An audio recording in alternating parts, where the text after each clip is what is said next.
Born in Philadelphia, the cradle of our democracy.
Black Star Network is here. Hold no punches. I'm real revolutionary right now. Support this man, Black Media. He makes sure that our stories are told. Thank you for being the voice of Black America, Roland. Stay black. I love y'all. All momentum we have now, we have to keep this going. The video looks phenomenal. See, this difference between Black Star Network and Black-owned media and something like CNN. You can't be Black-owned media and be scared. It's time to be smart. Bring your eyeballs home. You dig?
26, 2026, coming up on Roland Martin Unfiltered, streaming live on the Black Star Network. The twice impeached, criminally convicted felon-in-chief Donald the Con Trump suffered 2 setbacks today in this push for Republican-led states to draw electoral maps favorable to the party that also deprives black folks of political power. South Carolina Republicans joined with Democrats to stop the erosion of the congressional district of Congressman Jim Clyburn, and a federal court ruled Alabama must use the map that had 2 black representatives. We'll talk to plaintiffs in the Alabama case. The Congressional Black Caucus is demanding that corporate America publicly reaffirm its commitment to voting rights and equal representation as the tax on unfair representation of black political and economic power continues to grow.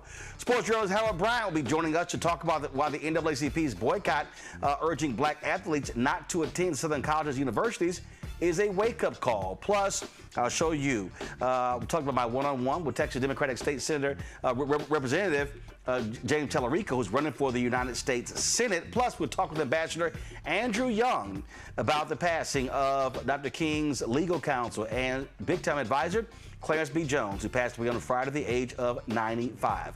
It's time to bring the funk on Roland Martin Unfiltered on the Black Star Network. Let's go. Whatever the miss, he's on it. Whatever it is, he's got the scoop, the fact, the find. And when it breaks, he's right on time and it's rolling. Best believe he's knowing. Putting it down from sports to news to politics. With entertainment just for kicks, he's rolling. It's on go, y'all. It's Roland Martin, yeah. Rolling with Roland now. He's funk, he's fresh, he's real, the best, you know he's Roland Martin now.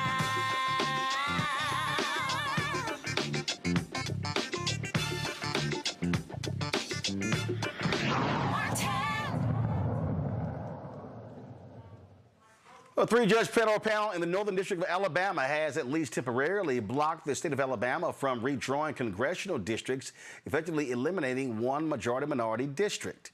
Of course, the courts highlighted the importance of legal process in shaping the political representation. The 102-page order issued Tuesday morning means Alabama would be required to hold the June 16th primary runoffs using the current federal court-drawn map, which maintains the 2nd Congressional District in South Alabama as a majority-minority district. That's the one that's represented by Congressman Shamari Figures. Now, these judges laid into Alabama, laying out exactly what the hell they were doing. Dr. Marcus Castor, the lead plaintiff in the Allen v. Castor case, joins us from McIntosh, Alabama. Evan Milligan, the lead plaintiff in the Allen v. Milligan case, joins us from Montgomery. Glad to have both of you here. For Evan, we were in a group chat last week, and you talked about what was happening in the case, and you just laid out how your attorneys were just crushing the attorney for the state of Alabama, exposing just them.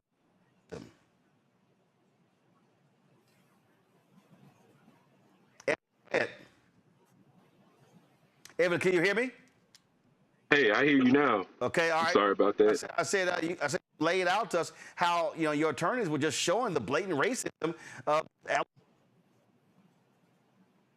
Exactly. It was shocking for me to watch it. We've been on this journey with Dr. Castor and our other co-plaintiffs on all of these cases since 2021. My son is about to turn 6. He was a knee baby. My hair was much shorter and not as gray when we started. And watching what happened on Friday, it was like watching, the state's argument just unravel there in the courtroom.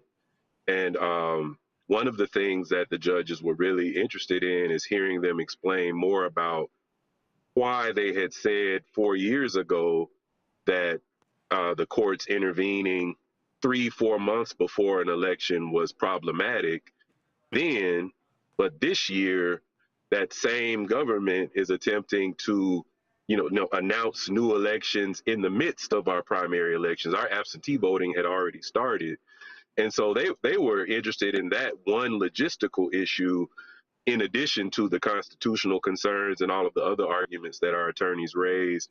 And the state wasn't able to provide a coherent rationale. The thing here, Marcus, that really jumps out at me, and what Evan laid out, and the judges are right. I mean, listen, this Supreme Court in December said, it's too late to rule in the Texas case, and the primary was in March. That was 3 months away. But they basically said to Louisiana, Alabama, oh, yeah, y'all go right ahead. Oh, I know ballots already gone out, but it's no big deal. Go right ahead. That's just like, what the hell changed in 5 months?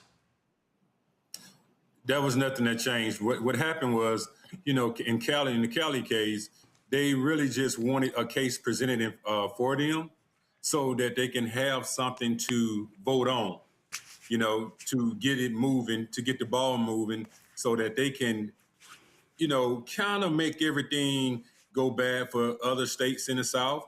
But they needed one case, and that was the case that they had for the GOP and the Republican Party. So they have that case now, and now they're trying to make every other case in the states, in the southern states, just piggyback off the Callais case. And so that's the biggest issue that we have going on now, instead of them piggybacking off of Milligan v. Allen and Castro v. Allen.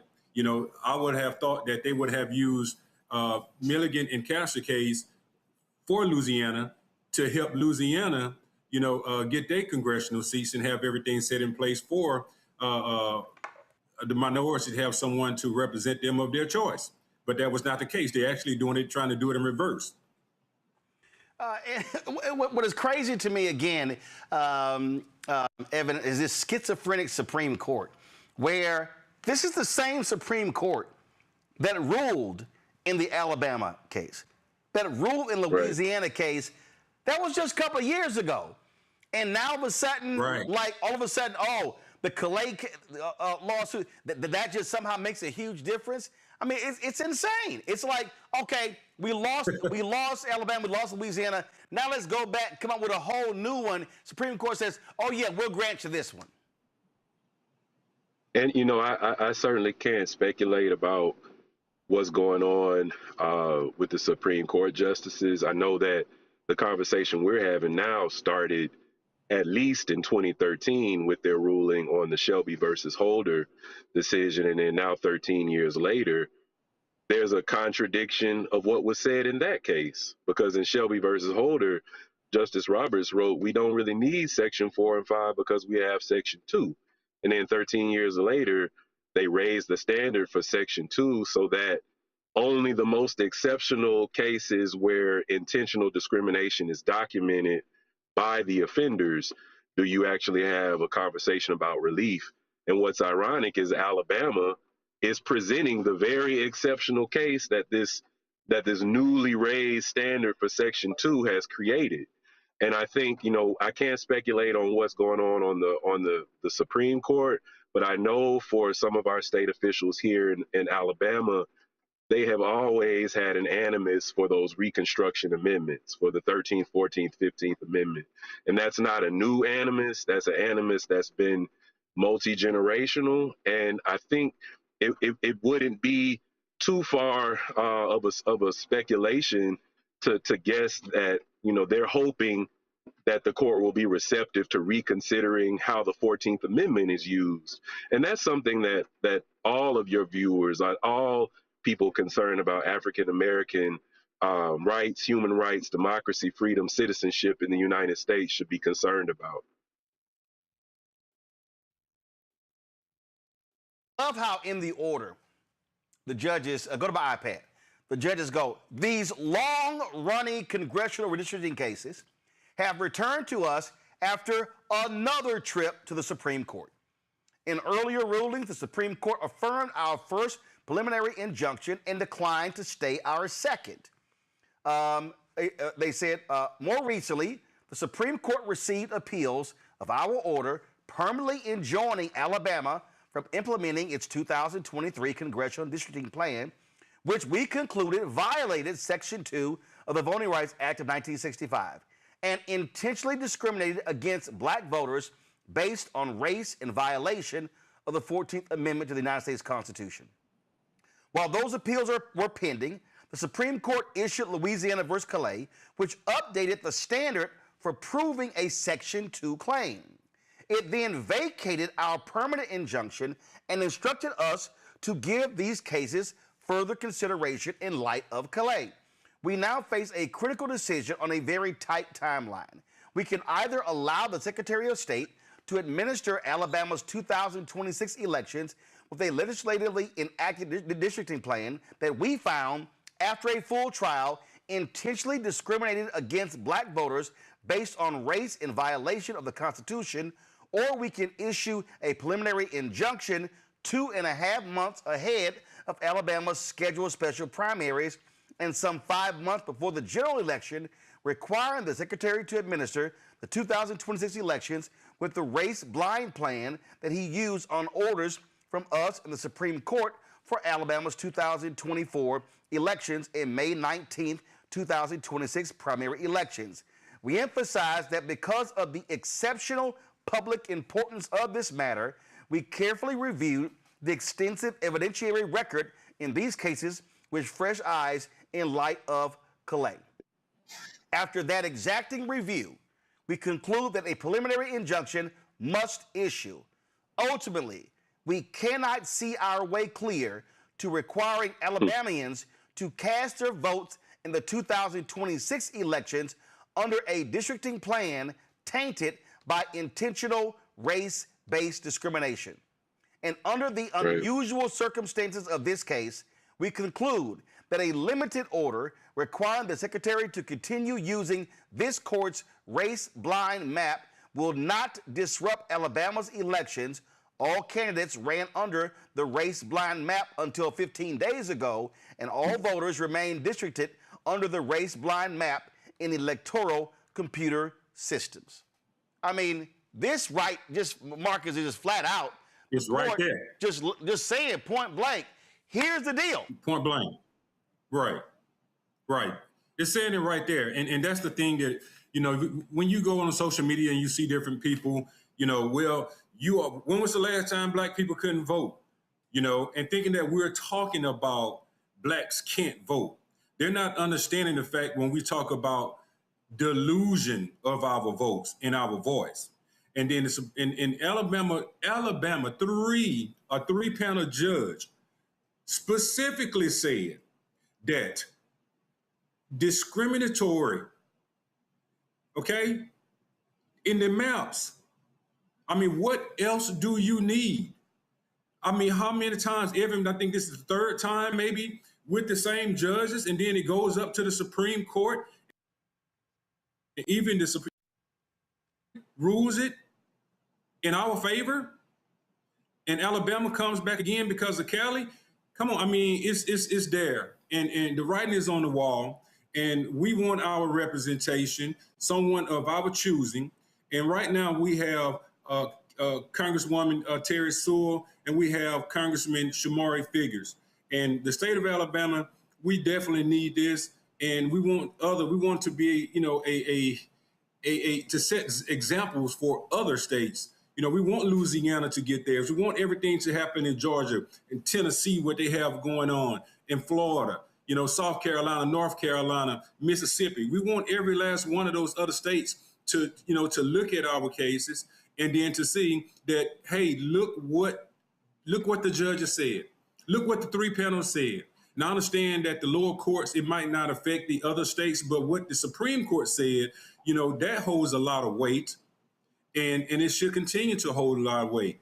And we know that, Alabama is going back to the Supreme Court. We'll be headed back to the Supreme Court. But hey, Roland, we're here. We're ready to fight. We know what we're up against here in the state of Alabama. So this is nothing new to us, and we're definitely going to continue to get out and get voter registration going and make sure that our people get out and vote, because we have to have representation for black and brown people here in the South. And Evan, it's just that simple. And Evan, here's the deal. These are not Clinton, Obama, Biden appointed judges. No. These three judges are Republican appointed judges. Yeah, exactly. That should be said. Three Republican judges. It's not a stance that they were excited to be, they weren't looking for a case to have an advocacy moment. They weren't chasing the legacy of those justices related to the civil rights. I think they were just there to follow the rule of law according to their interpretation. And even though they came from a more conservative lineage, for them, the state's behavior, you see the language, it's unusual. And they use that term so many times, not only throughout this opinion, but we've been before this court and for this case, and then also a state Senate map case, which has some slightly different plaintiffs, but very similar language coming from these judges when they review these cases. And I think it goes back to, what Dr. Castor was just saying about all of our efforts to encourage our neighbors to vote and all of the things that happened 2 weeks ago when we gathered in Montgomery for All Roads Lead to the South, all of the advocacy that these organizations are doing around the country to remind us of this inheritance that we've received from previous generations, the blood they shed to give us the opportunity to vote. And that is critical work that's a part of our culture. And also, we have a government that has essentially forecasted that they may not even certify the outcome of the November elections. And so I think that, our organizations and at our family tables, at our churches, our mosques, at our fraternal halls, at, all of the different civic groups we're a part of, formally or informally, we need to really be thinking about what we are doing at the local level to prepare ourselves for a moment where the outcome of our votes may not even be recognized. And people's assemblies are great spaces to have those conversations. For anyone that's interested in that, there's going to be a large assembly gathering in Tunica, Mississippi next year. You can learn more about that if you Google Assembly of Assemblies, Tunica, Mississippi. Because those are spaces where we can talk not only about the importance of voting, but about mutual aid, about learning survival skills, about how we can show up for each other in the good, bad, worst case, best case scenarios.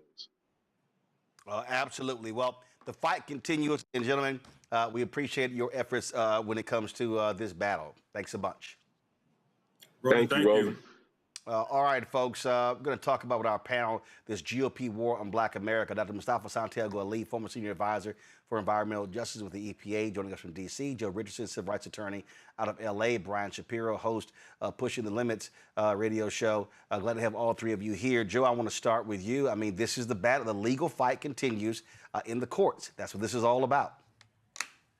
Yeah, it is. And it's interesting because Alabama, actually, with this three-judge panel, they've been getting it right. And they're basically saying, keep the map that you had 2 years ago, that was put in place 2 years ago, because that's what needed to happen.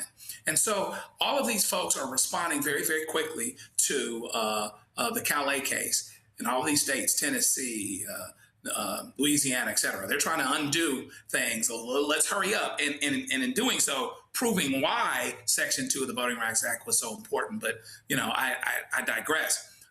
But this court clearly says, and what it seems to be saying is that even at this higher standard that the Supreme Court sets, this case meets it. And so, therefore, it shouldn't be undone. It should be kept the way that it is. And they were able to find and show the states operating in all of their hypocrisy. We'll talk about South Carolina later, but the whole idea that they would step to do this so quickly when not too long ago, they knew several months was not enough time to make sure that they did this to ensure fairness in situations where people were getting ready to vote, where voting was imminent, et cetera. And it's clear that this is discriminatory. It's clear. You can't just do this and just have a wink, wink. Oh, it's not discriminatory. It's political. But it happens to disenfranchise Black people. For as many Black people as we would just have one seat instead of two, which is crazy. So there's still the Supreme Court. So let's see what the Supreme Court does, because really the Supreme Court has been inconsistent itself. And to your point that was made a little bit earlier, these are not liberal judges. Okay, so let's see if the Supreme Court is pragmatic enough to overcome judges that apparently think like them. Somehow these super conservative judges got it right. Let's see if the Supreme Court steps on itself and is inconsistent once again. This is what Mother Jones published, Mustafa. They said, Tuesday's decision from the three-judge panel, however, takes Callais at its word. Step by step, it lays out why the Alabama map fails under Supreme Court precedent, the VRA, and the Constitution. It repeatedly reminds readers that the Supreme Court agreed with their finding in Allen v. Milligan that Alabama had violated the VRA and that Callais claimed not to have upset that opinion. If the Supreme Court meant to use Callais to end all claims of anti-black racial discrimination and gerrymandering, the panel effectively sends the case back to the High Court and tells them, do your dirty work yourself. I mean, that's powerful, and that's exactly what it is. It's like the Supreme Court says one thing on Monday and then something else different on Thursday. And they're saying it also, so we got to remember the fact, right? What is it? Alabama's 27% black, 1.3 million folks are being disenfranchised when you play around and don't have fair maps. That's what's really going on.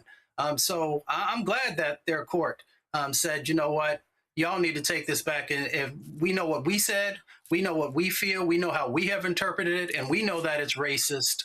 And you know that it is too, but we're not going to carry the water for you.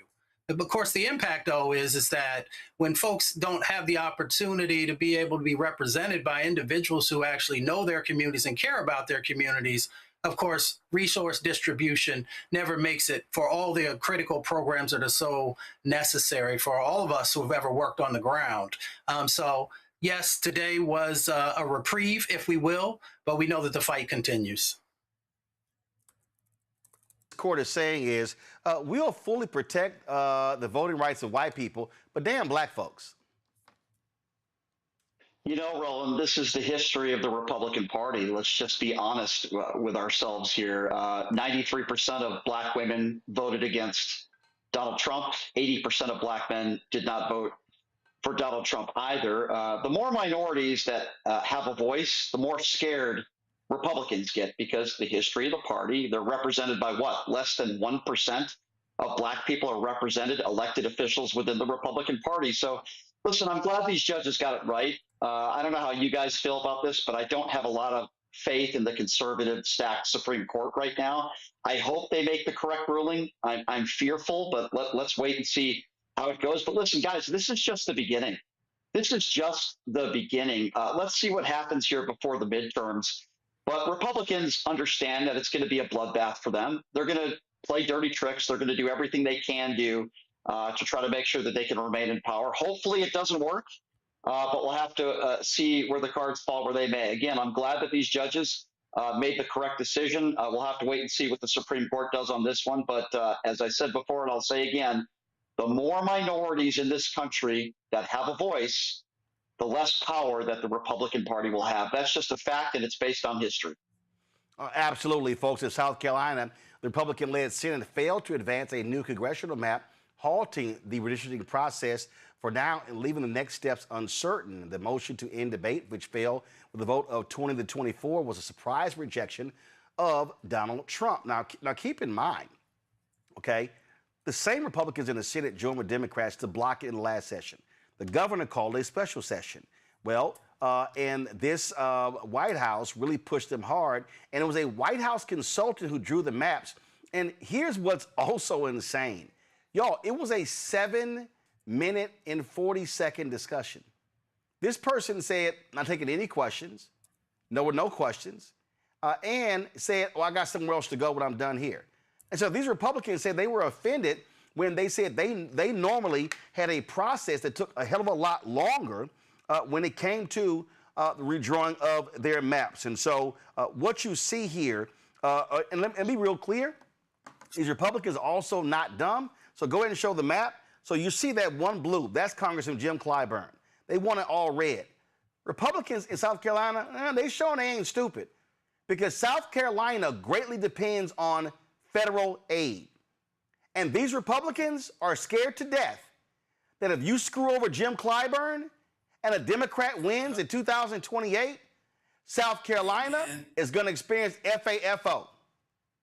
And they're like, yeah, we're not that stupid, so we're not going to sit here and screw that over. We benefit from a Congressman Jim Clyburn and his seniority in Congress. And not only that, here's what their other concern is. If you then begin to destroy his district, where are you going to stand on those black voters? You're going to have 20, 25% black voters in different Republican districts. They're scared they're going to lose more seats. So they were like, nah, Donald Trump, you can kiss our ass. We good. We're going to leave that map just like it is. All right, folks, got to go to a break. We come back. We're going to talk about the NAACP. They're laid out how they want black athletes and others to say no to going to these predominantly white schools in southern states that are denying black folks the right to vote. Why is this so hard and why are people so confused on this? Sports journalist Howard Bryant is going to join me next to break it all down. You're watching Roland Martin Unfiltered on the Black Star Network. They've been trying to erase black political power since Reconstruction. Now the Supreme Court is helping them finish the job. First came Shelby County versus Holder in 2013, the ruling that gutted the Voting Rights Act. Then came Brnovich in 2021, another ruling, another piece torn away. Now comes Callais, the case civil rights leaders warned could cripple the last major federal protection against racial vote dilution, and within days, Tennessee eliminated its only majority black congressional district. Louisiana, South Carolina, Alabama. The same strategy is spreading across the South. The old Jim Crow used poll taxes and literacy tests. The new Jim Crow uses gerrymandered maps, voter roll purges, polling place closures, and court rulings that make black communities politically invisible. 1965 was Freedom Summer. This is Freedom Summer 2.0, because they are still trying to erase black political power, and we will not bow.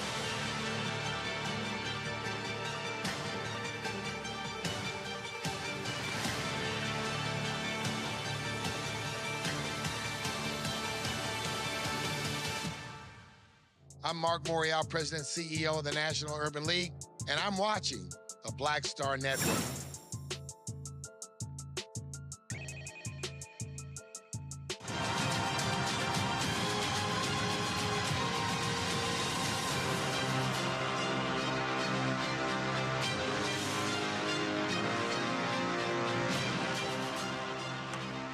Folks, let's talk about the NAACP's call when it comes to athletes and protesting, not going to these predominantly white institutions.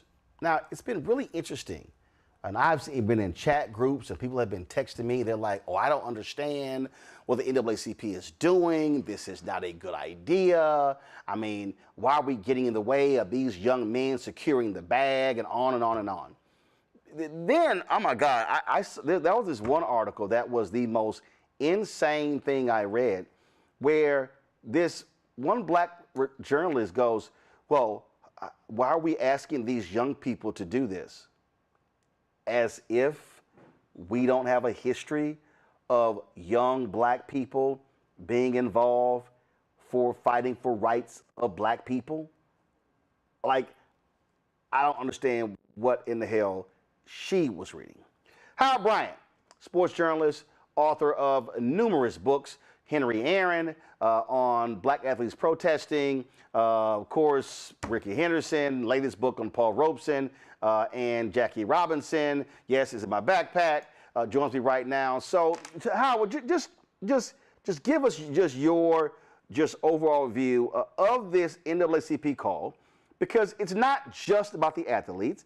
It's saying to alumni and others, don't support, don't watch, don't buy product, don't give money. It's a detailed plan, but listen to some of these people. You swear it's like, oh my God, you know, they're saying these black kids shouldn't get education, as if you're a top athlete, like if you're being recruited by Alabama or Texas A&M or South Carolina or Florida. Not like the Big Ten ain't trying to recruit you too. Yeah, that's right. It's really interesting. I think that one of the things that kind of struck me that was happening is that I think people have forgotten the totality of the fight. I think that I think that the argument that, oh, well, you're not supposed to have these young students or you're asking too much of them.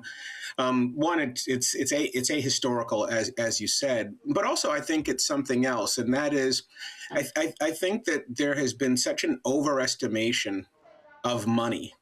That this idea that these kids are, let them secure their bag, let them get their money, and there's nothing that can stand in the way of that. And I think that what that does is it doesn't pay any attention to, one, the historical struggle or the present one. Those, most of those kids have a lot of leverage. They're not kids. They are incredibly powerful members of a 10 to 12 billion, or if you add in the NFL, a $30 billion industry. And they have power. And all the questions that we have been, whenever you're trying to do any sort of political strategizing, where's the leverage and how can you use it? So I thought that it was fascinating that I think that I think we're rusty. That's what I think. I think that people are also not paying anywhere near close enough attention to the state that we're in. And I just think that it was a very interesting reaction to something that I didn't think was controversial at all. I also think, Howard, we are in a period where it's really about self. It's about you, self and I. Get yours. How dare you ask of them? I mean, I've heard people say, well, why isn't the NAACP telling professional athletes? Well, first of all, professional athletes, those are not state schools. We're talking here about state legislators, governors who are making decisions, and the schools, Texas A&M, Alabama, Auburn, Florida, Florida State, South Carolina, Georgia, University of Tennessee. These are all state schools. There's a reason why they're targeting state schools. Clemson. Well, 100%, and that's also, which is an ACC school, and so I don't think the NAACP went far enough. I think where there are a couple of areas here where I think is worthy of discussion. One is always going to be tactics. I think this sort of came out of the blue for a lot of people, and I think I'm not sure. I'm doing some reporting on it right now, but I just don't think that there was enough scaffolding. You want, when you, as the great Dr. Harry Edwards would say, that's his phrase that I have borrowed over and over again, you do need scaffolding to create your movement. You need people to understand what it's about and why. You also need your test cases. You need to find the number of people who are willing to go forward with you. And so I think that, the one criticism that I think was valid was this sort of got sprung upon everybody instead of really being meticulous in the movement building. And so I think taking people by surprise is a little difficult there. I think the other thing, too, is you're right. Your initial point was we live in a time of complete nihilism. I think people have quit. I think one of the great journalists, Naomi Klein, talks about disaster capitalism and how people, especially the oligarchies in this world and in this country, have given up on everybody and given up on the world. And I think that there's a lot of people who have bought into that. And so I'm just going to get mine and do my thing. And that is my definition of success. But that is also not something new. That's something that has been building, for the past 50 years, this idea that there is no community, this idea that we don't owe anything to each other and that we're not in a common struggle. The argument has been that, oh, well, this is just a desperate attempt by the NAACP and by Democrats to show some level of fight. And I think that the issue here is that this is not about politics. This is about what is happening to Black people in this country right now. Everybody, it's an all hands on deck thing. And I feel like one of the real difficulties in these conversations have been these sort of straw arguments that athletes, that these teenagers are being asked all by themselves to carry a movement, and they're not. They're just an extremely important economic piece of it. And we also know, too, that if there is one thing we know, it's that economic boycotts work. They are effective. And if you are going to take something of value and affect it, people pay attention. And nothing is more important to those regions than college football. Yep. You are getting their attention, which is exactly what a movement's supposed to do. It's like when the players were kneeling. It's like, well, what are you kneeling here for? Because this is where people are paying attention. So you do need, what I would like to see more of, and I think you're going to have to see it for this to just not be a blip of a news story, is real organizing and real articulation, not just to the athletes, but to the parents. Yep. And the argument that people are going to say, well, why are you taking this money from these kids? Well, you're not. If there's money in Alabama, there's money at Oregon. There's money in Wisconsin. There's money in Michigan. Yeah. If you're a top 20, top 30, top 40 recruit, you're not going to lose anything. You might actually gain more. Absolutely. This is the whole thing is called, the NAACP calls it out of bounds college athletics. They have a whole toolkit. Come on, go to my iPad. Let's go. So you got it right here. See it right here. And it lays out the schools. It lays out the demands, what the campaign is, and it calls about getting involved. And I think you're right. You're absolutely right. The groundwork was not laid, and that should have happened. There were critical people. I know there were conversations that took place because, but it was because I was on one of the calls.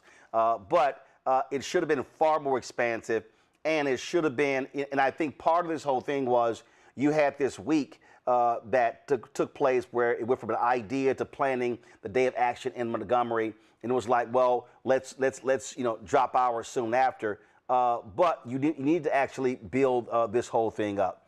So you're absolutely right about that.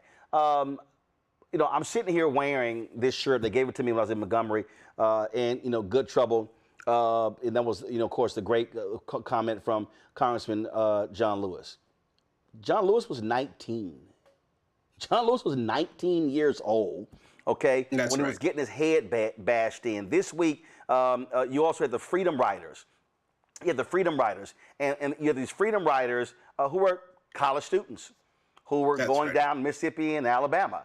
You had SNCC, you had CORE. We could go on and on and on. So this notion that young people were involved is crazy. But we don't have to go back that far. Go to my iPad. Kylan Hill, running back, Mississippi State. That young man said, I'm not playing under that flag. He tweeted that, Howard, it was like June 20th. Of 2020. 10 days later. Okay, let me help people out. 10 days later, Tate Reeves, the governor of Mississippi, signed into law that Confederate emblem off that flag. Why? Because when Kylan Hill, one black player, tweeted that, other black players spoke up.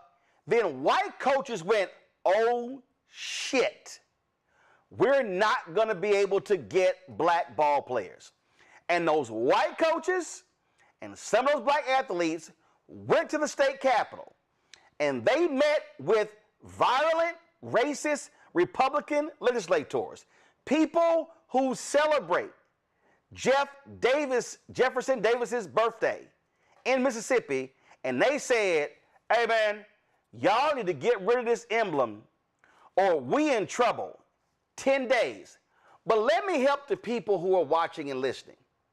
What y'all don't know is the NAACP, for a very long time, had organized a boycott of Mississippi.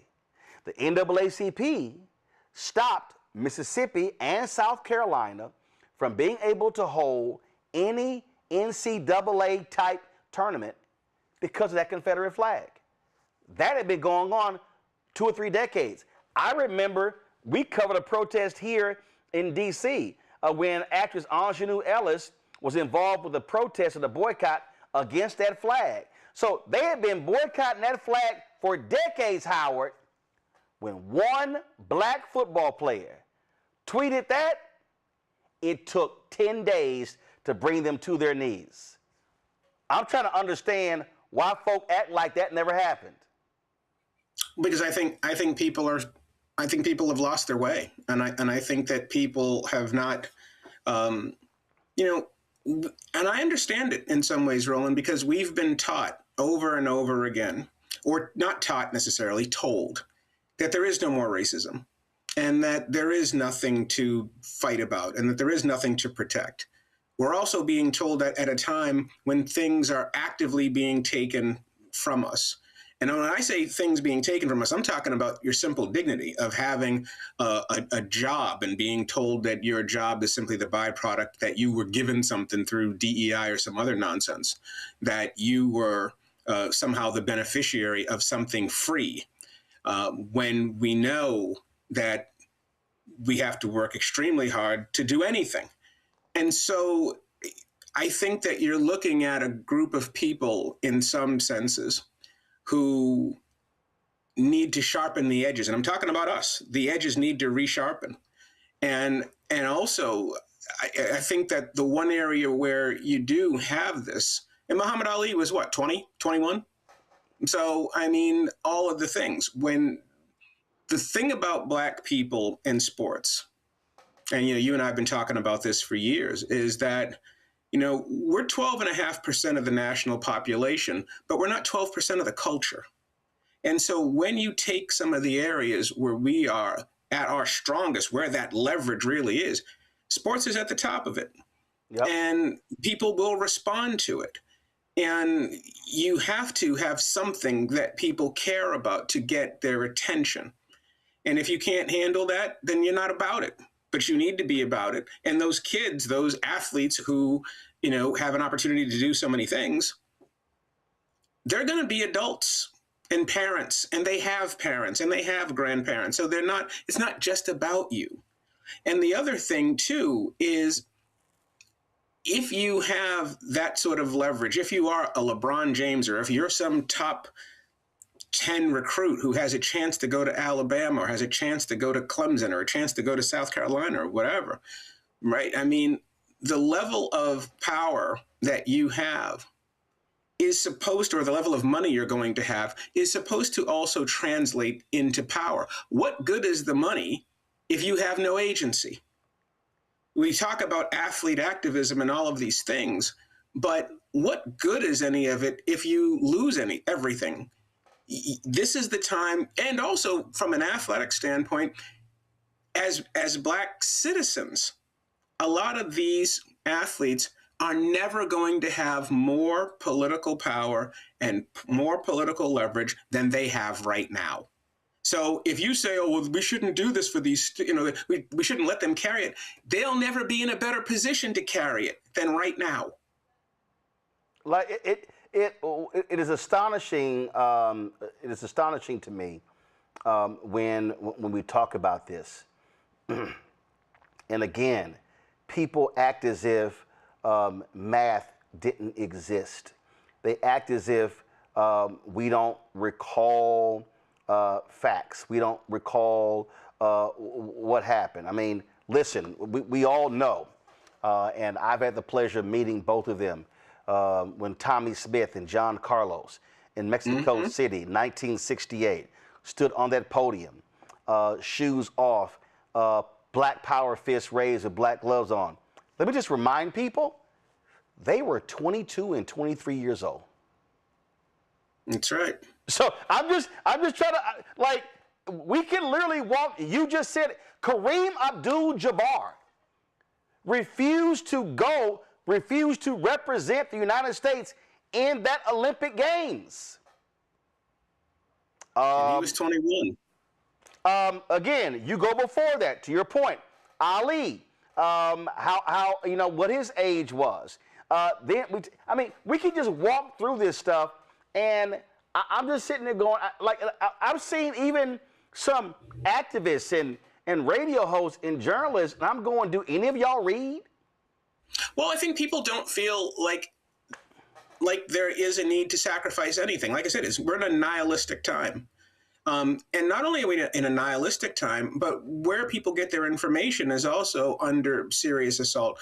You're not getting a lot of the voices, part of what you're seeing right now. Yep. And this is a comprehensive assault. It's an assault from the courts, it's an assault from the Congress, and it's also an assault from the airways, from the media, from what you're getting. So these types of discussions aren't even taking place in the public space. So one of the areas, which is why, of course, this show is so essential as well, but one of the things that has to happen, and it has to either happen behind closed doors or publicly, or preferably both, that there has to be a massive re-education, a reminder of where we are and who we are. And we know this. I mean, look at all the athletes. Talk to any of the athletes, whether they're college or professional. They are constantly being told, one, to separate from their community, that they don't have a community, and also that because of their phenomenal talent, they don't have any problems, that they're disconnected from what's taking place. Right. And yet we all know that to be untrue, because one of the great players in the world who supposedly had it all and then didn't have anything was Colin Kaepernick. So when we think about all of these players, we think about where they are. It's incredibly instructive to remember that the leverage that you're going to have is finite, but you are never going to be disconnected from your community, because your family members are going to be voters who can't get to a polling station, that their votes are going to be diluted. It's happening to them. And that was one of the areas where people got really upset during Ferguson and the Trayvon Martin and the Tamir Rice years, because the Black athletes were having agency because they were directly from those communities. Carmelo Anthony's from Baltimore, West Baltimore. He understood it. So I think the key for me right now is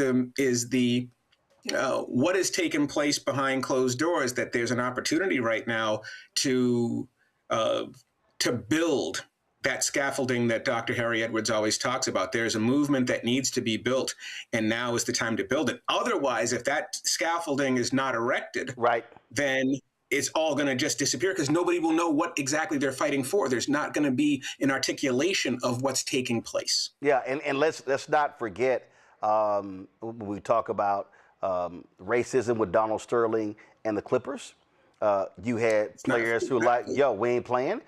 Remember? And by the way, Roland, not to interrupt you, I apologize for this too, but let us also not forget that next month is June. It's the 10th anniversary of Muhammad Ali's death. It's going to be the 10th, in August is going to be the 10th anniversary of Kaepernick taking a knee.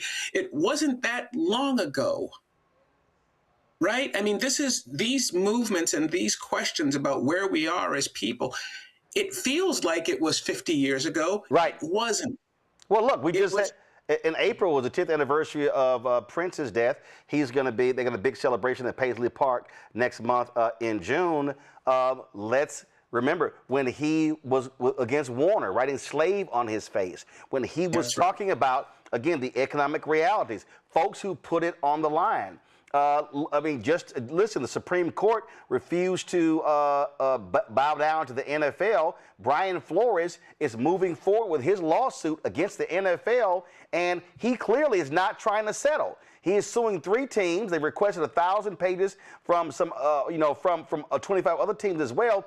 He clearly, Howard, wants to go to court. He's not trying to do what Kaepernick did, who actually settled. He is like, and I mean, luckily, he got hired by the Steelers. Then he became the defensive coordinator, top defense for the Minnesota Vikings. He's still getting paid, but he wants to go to court to expose the NFL. And so, and Steve Wilkes is also a part of it. So thank God that this is a guy who didn't take the easy way out by saying, okay, fine, let's do a settlement. No, it's clear he don't want to settle. Well, because he knows it's not about him. He knows that what's really taking place is, the number of ways that these conversations have been distorted. They've been misdirected, in that the reason why there's a Rooney Rule, or was, or continues to be, or the reason why there are all of these different rules taking place or taking shape, is because we know that corporate America, whether we're talking about the NFL or whether we're talking about Apple, they don't hire Black people in any real numbers.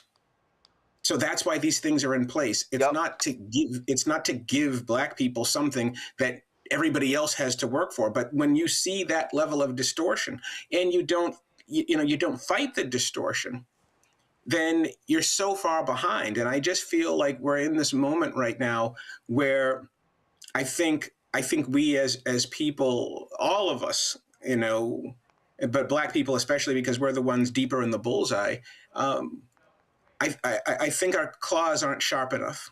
And I think people have thought that having a 65-inch TV means you're okay, and you're not okay. I think you nailed it, and the reality is what the NAACP is calling for. There's more work to do, but this is where I keep saying where we have to be using our organizational heft to be able to do these things, to call for these things. It got lots of attention. Now the work is after this, and this is where other groups have to step in as well. Listen, the Congressional Black Caucus held a news conference today urging corporate America to reaffirm its commitment to voting rights and to stand up using their power. They sent letters to companies in response. Let's not forget, when we talk about this too, back the last time we saw any flicker of athlete movement was in 2020 with Jacob Blake during the shutdown. And what did the athletes do? What did the pros do during that pause when Naomi Osaka decided she wasn't going to play in the Cincinnati tournament, Western and Southern? They went to Barack Obama and he told them to go back to work. And he told them to be citizens. And one of the things that they did in being citizens was to really push for voting registration. Remember when they had, the Milwaukee Bucks did this big voting drive. And so suddenly all of these things, these dots all connect. And so you were told to be citizens. The players were citizens. The players, they leaned in more deeply to the democracy. And then the pieces of that democracy are also still under assault. So the players, whether it be college, pro, whatever, they're not disconnected from this. And once again, this is a good example of that scaffolding. I certainly hope the NAACP is talking, to find those test-cased athletes and their families who are willing to do this. And I hope that they're also talking to some of those schools, whether it's Washington or Oregon or USC or UCLA, to go find landing spots for these guys to create a comprehensive movement strategy. Well, I know I saw where the SEC hired my fellow Houstonian, Jarvis Stewart, to assist them with their crisis management over this.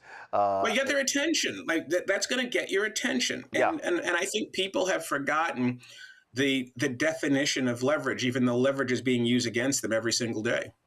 You're absolutely right. And so folks got to realize this is all hands on deck. This is not a moment where you can act as individuals. This is why it's important to be part of organizations to stand with you.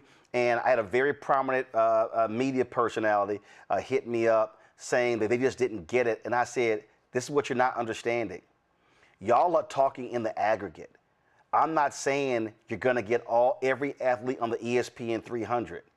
But let me be clear. You don't need them. All you need is a half dozen. I said if you said one or two, I said, I'm telling you, if one or two ball players say, I'm not going to these schools because of voting rights, I said, it is going to send a shudder through college athletics. And it's just, and when I'm trying to expand it beyond, listen, when Texas A&M screwed over Kathleen McElroy, a sports journalist, a graduate of Texas A&M, who wanted to come back and run the journalism department, and these Republicans on the Board of Regents said, "Oh no, she supported DEI," and Bill Mahomes, the black board chair at the time, allowed them to stand it. They had to pay her $1 million settlement for it. I sat there and said, black athletes, well, they want your labor on Saturdays, but they don't want you to have a job once you graduate. And so let's not forget that it was, when Missouri, when the ball players in 2015, when they decided to join the campus protest at the University of Missouri, what happened? The president and the chancellor of the university system both quit because they were going to lose $1 million a game if Missouri didn't play. And they lost. A lot of folks didn't apply for the school. Donations dropped. It was several years before they actually recovered from that. And although Missouri is not on the NAACP list, they also racially gerrymandered and got rid of Congressman Emmanuel Cleaver's district there in Kansas City. And so that needs to be understood as Another well. SEC team. There you go. Howard Bryant, I appreciate it, my brother. Thanks a bunch. And folks, don't forget, hold on. Okay, y'all don't have the graphic. Don't worry about it. Just stay with me right here. Yep, don't worry about it, y'all. I got it. Don't worry about it. All right, I got it in here. And so if y'all have not seen my interview with Howard, also get the book. His new book is Kings and Pawns, Jackie Robinson and Paul Robeson in America. It is a fantastic book. Trust me, it is one that you want to get. Howard, I appreciate it. Thanks a lot. My pleasure. Thank you. Real quick, I know I got Ambassador Andrew Young coming up, and I quickly want to go to my panel.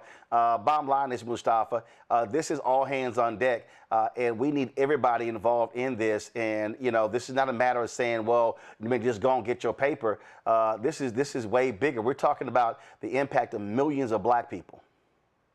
Yeah, you know, it goes to that quote that I always share with folks, that you have power unless you give it away. It is about the education. It is about us making sure that we have the organizing with both our large organizations and individuals feeding into those. It is about also making sure that we are supporting each other. And if we do those types of things, we have huge leverage. But unfortunately, in our country, we are not taught about power.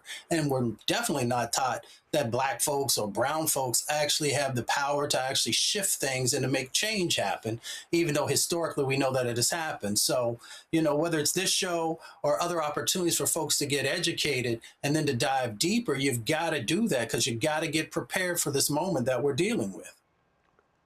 Joe? We have to say what needs to be said, for sure. And so I agree with all of that. I wonder aloud, and have for a long time, whether this generation's kids have the strategy that the Andrew Youngs and the Martin Kings had as teenagers and into their early 20s. If they do, you know, we can be where we need to be. Just like you said, not a lot of people have to do this, but if a bunch of them did do it, it would make an enormous, enormous difference. Brian? It's almost like I expect MAGA Republicans to call some of these black athletes sons of bitches again, the way Donald Trump did with Colin Kaepernick and so many African Americans that were taking a knee. I would say this to these universities. I would say this to this area. Treat everybody as equals, and then this stuff doesn't happen. Good luck to these college football programs and these college basketball programs when you have a bunch of talented young black men that decide not to go to these universities, because that's ultimately what's going to happen here unless things change. So I think they're going about it the right way, and I completely support it. All right, folks. Quick break. When we come back, we'll remember the life and legacy of Clarence Jones, who was an attorney for Dr. King, a strategic advisor, and someone who lived an absolutely full life. He passed away on Friday at the age of 95. We will talk with Ambassador Andrew Young next about his longtime friend and colleague. You're watching Roland Martin Unfiltered on the Black Star Network. They've been trying to erase black political power since Reconstruction. Now the Supreme Court is helping them finish the job. First came Shelby County versus Holder in 2013, the ruling that gutted the Voting Rights Act. Then came Brnovich in 2021, another ruling, another piece torn away. Now comes Callais, the case civil rights leaders warned could cripple the last major federal protection against racial vote dilution. And within days, Tennessee eliminated its only majority black congressional district. Louisiana, South Carolina, Alabama. The same strategy is spreading across the South. The old Jim Crow used poll taxes and literacy tests. The new Jim Crow uses gerrymandered maps, voter roll purges, polling place closures, and court rulings that make black communities politically invisible. 1965 was Freedom Summer. This is Freedom Summer 2.0, because they are still trying to erase black political power, and we will not bow.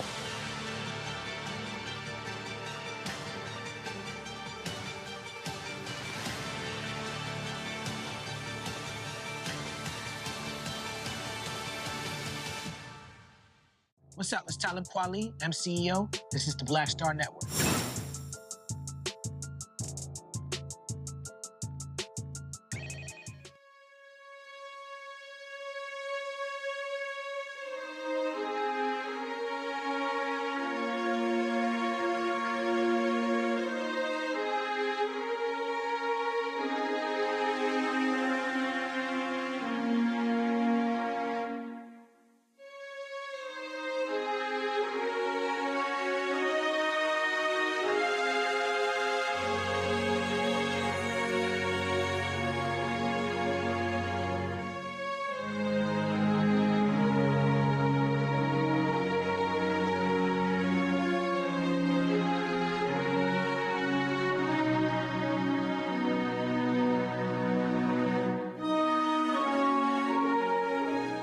The man who helped Reverend Dr. Martin Luther King Jr. organize the 1963 March in Washington for Jobs and Freedom, also assisted in drafting that iconic speech, Clarence Jones has passed away. He died on Friday at the age of 95. He was an attorney, close advisor to King. He passed away at a California assisted living facility. From 1960 to 1968, he served as King's legal counsel and strategic advisor, advising him on critical decisions during the Black Freedom Movement. Not only that, he went on, he was of course a major force when it came to the Attica uprising. Took place in 1971, negotiating with those prisoners and dealing with Governor Nelson Rockefeller. Of course, he worked on Wall Street, did all sorts of different things. Later in life, he was a professor, he was a lecturer, he was speaker. He was involved in an ad campaign last year, the Super Bowl, when it came to Black-Jewish relations. And so many different things he did. He was a friend as well. I had an opportunity. I knew he was transitioning, had an opportunity to FaceTime with him a week before he passed, and he always encouraged me. He always showed love and appreciation. I was honored to be one of his invited guests when he got the Presidential Medal of Freedom by President Joe Biden. We'll show you some of that as well. Joining us right now is Ambassador Andrew Young from Atlanta. Ambassador, always good to see you, my dear Alpha brother. But before we talk about Clarence, we were just talking about the NAACP and calling on athletes to stand up and boycott. We see what's happening with voting rights. The CBC is saying, corporations, you need to be standing with us on this issue as well. I mean, you know this stuff. You lived this stuff. You understood Bob Brown and SCLC and Operation Breadbasket and the sort of pressure. And so I just wanted you to share your thoughts on what the NAACP is calling on young athletes to say, don't go to these Southern white schools, take your talents elsewhere, and all of this energy you're now seeing Black folks mobilizing and organizing when it comes to keeping our Black political power. Well, you know, I applaud what the NAACP is doing, but it's going to be a serious problem, more serious now than ever before, because there's so much money in the game that quarterbacks now easily get $1 million a year to play football. And it's going to be hard to match that. But it doesn't mean we shouldn't try. But I really would, I think that was a case where I felt that the threat was more powerful than the action, because the deck is really stacked against us. Mm-hmm. And it's hard for these young men to make choices to turn down that kind of money because they've never had it before. And it's going to be a hard thing to sell, but that doesn't mean we shouldn't try.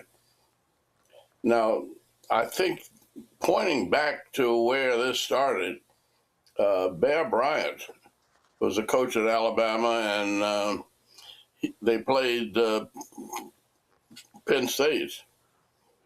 And the halfback at Penn State ran all over him.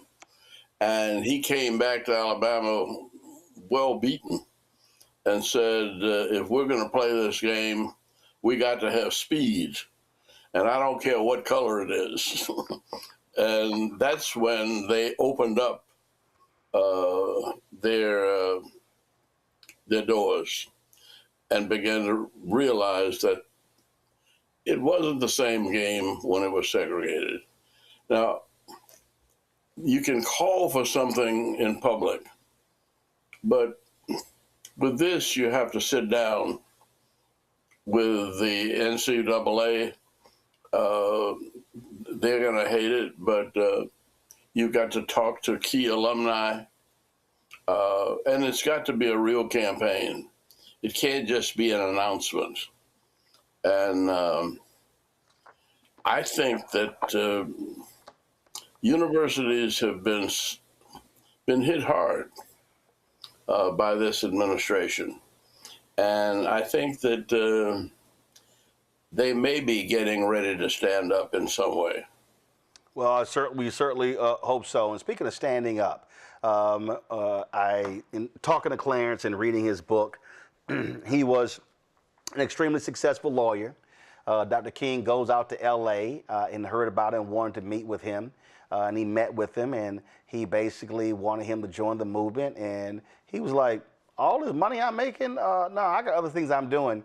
So he invites him to his speech, and he goes to the speech. And Clarence writes, is it as if MLK was looking and talking directly to him in that room, and he convicted him to join the movement, and that's exactly what he did. And you know, Clarence was the one who called me when I was in New York and working with the National Council of Churches. And he called me to say that Dr. King is beginning to plan to move back to Atlanta, and he's looking for a staff. Would I be interested?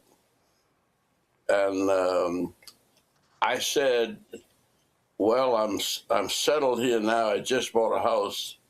But then the Nashville sit-in story came on, and my wife and I were sitting there looking at it. And after the first intermission, she stood up and said, I'm ready to go home. I said, we just bought this house. You're home. This is Queens, New York. And she said, no, I can never call New York home. She said, I'm going back where they are.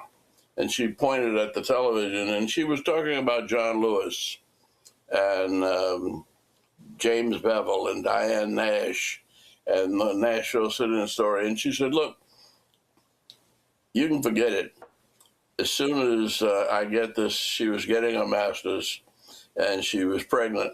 She said, as soon as I deliver this baby and get this master's degree, I'm heading back to my mama in Alabama. That was Marion, Alabama, right next to Selma.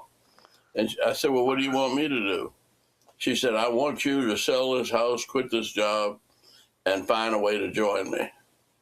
And shortly after that, I got a call from Clarence. And he was explaining to me the difficulties that Dr. King was having in moving back to Atlanta. And I said I'd be glad to help. So I have been, that was 1961. And I ended up selling the house, packing my bags, and coming back to Atlanta. What we hear folks who work with Dr. King, and of course we've known and heard your name over the years, and Reverend Jackson and Ralph Abernathy, and again Bevel and Nash and James Orange and others. But the lawyers played a huge role in what y'all were doing. How critical was Clarence Jones in this? Well, Clarence Jones was very critical because he was there first. And he brought in the Legal Defense Fund of the NAACP. And it was just after while Thurgood Marshall was making the transition to the courts. And in fact, the whole NAACP Legal Defense Fund moved to Alabama with us in 1963 to fight the cases in relationship to 1963 Freedom Summer. We didn't make a move without the lawyers. He also, go ahead, I'm sorry. No, I said that it made the difference between life in prison and a misdemeanor. He also talked and said that, look, people are like, well, what about getting arrested? He's like, the last people you want getting arrested with you are the lawyers. Somebody got to bail you out of jail. Well, that's certainly don't want your lawyer in jail with you. He was, he did play a role, though, because he was smuggling out when Dr. King was in Birmingham, writing on the edges. It was Clarence who was smuggling those writings out of the jail, correct? Well, let me tell you, I didn't go to jail much either, but I was going in and out of jail every time Dr. King was in jail. But Clarence brought out, well, first he brought in the New York Times, and Martin wrote the letter from the Birmingham jail around the margins of that New York Times. And when he finished it, he sent it out with Clarence, and he didn't quite finish, so he had written on the toilet paper.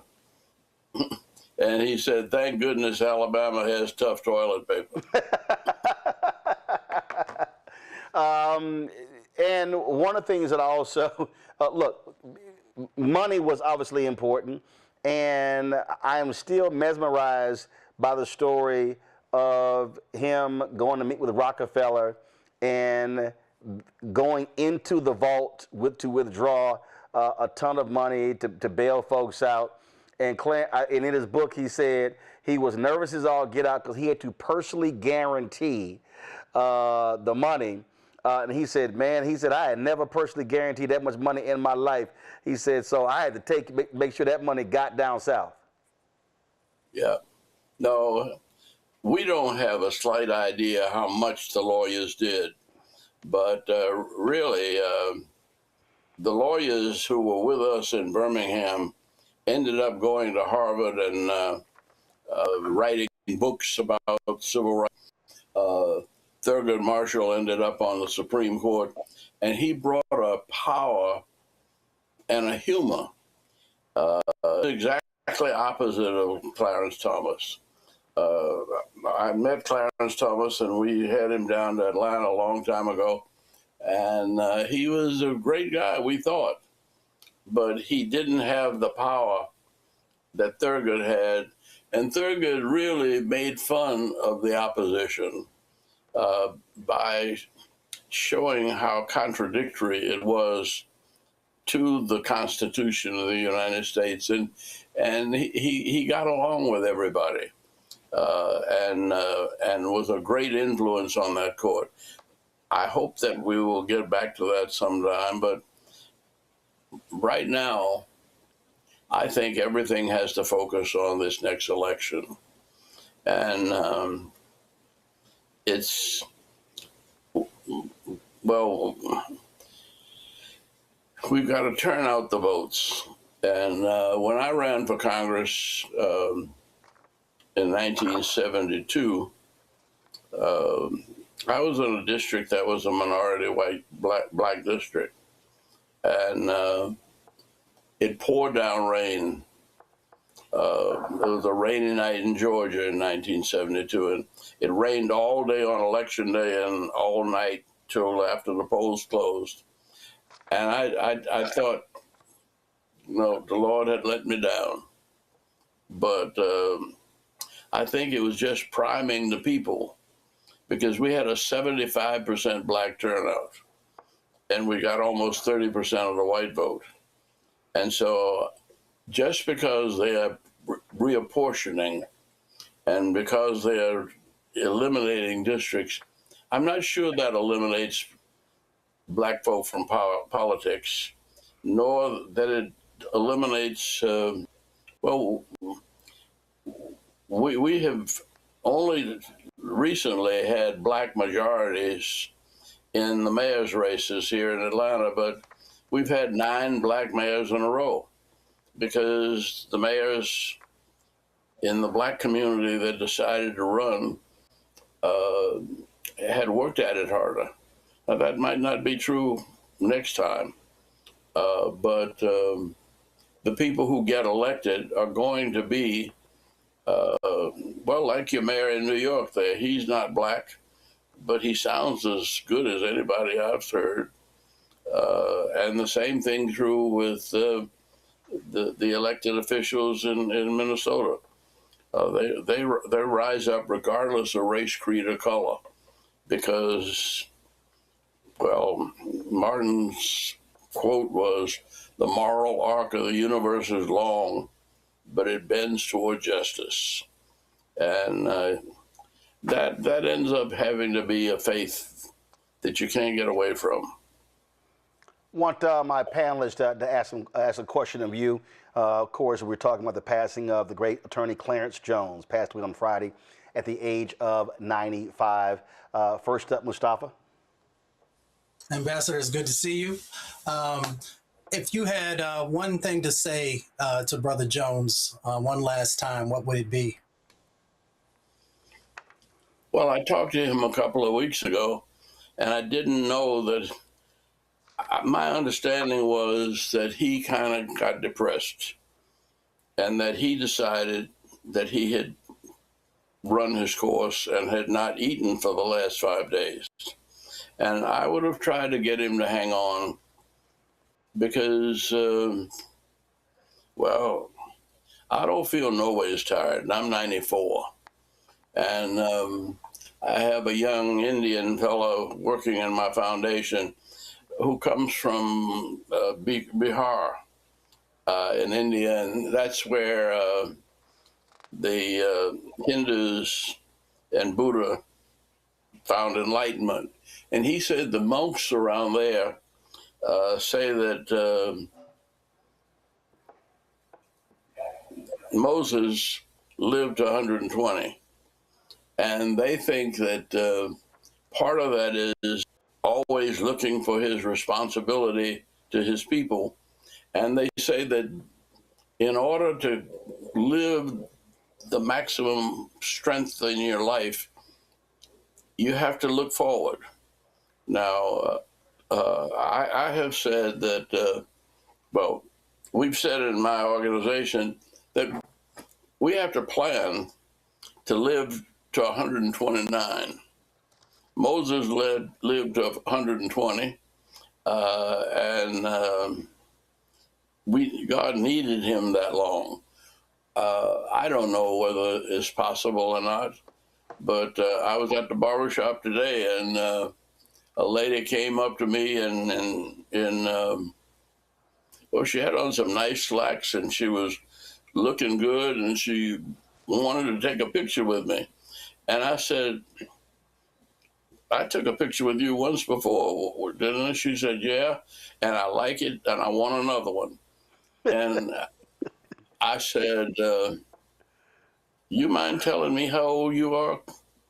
She said, no, I'm proud of being 95. I said, damn, I'm just 94. I said, you robbing the cradle. Joe. Ambassador, it is so amazing to be on with you for a couple reasons. Not only because you are who you are, but I am the son-in-law of your dear friend, Jim Robinson. And so Paul Moldauer was nice enough to get me your book, An Easy Burden, several years ago. And I thank him for it because I talk to people about this book all the time. Can you talk a bit about strategy? Because the Montgomery Boyce boycott, for instance, everything that the movement did, you had an economic component. The city was choked when nobody black rode the bus. You also had a moral component, which is why you acted a certain way and people could not be physically abusive and things like that. Talk a bit about the need for strategy in being successful in movements and trying to create change. Not just strategy, just preparation. You know, no boxer goes into the ring without months of training.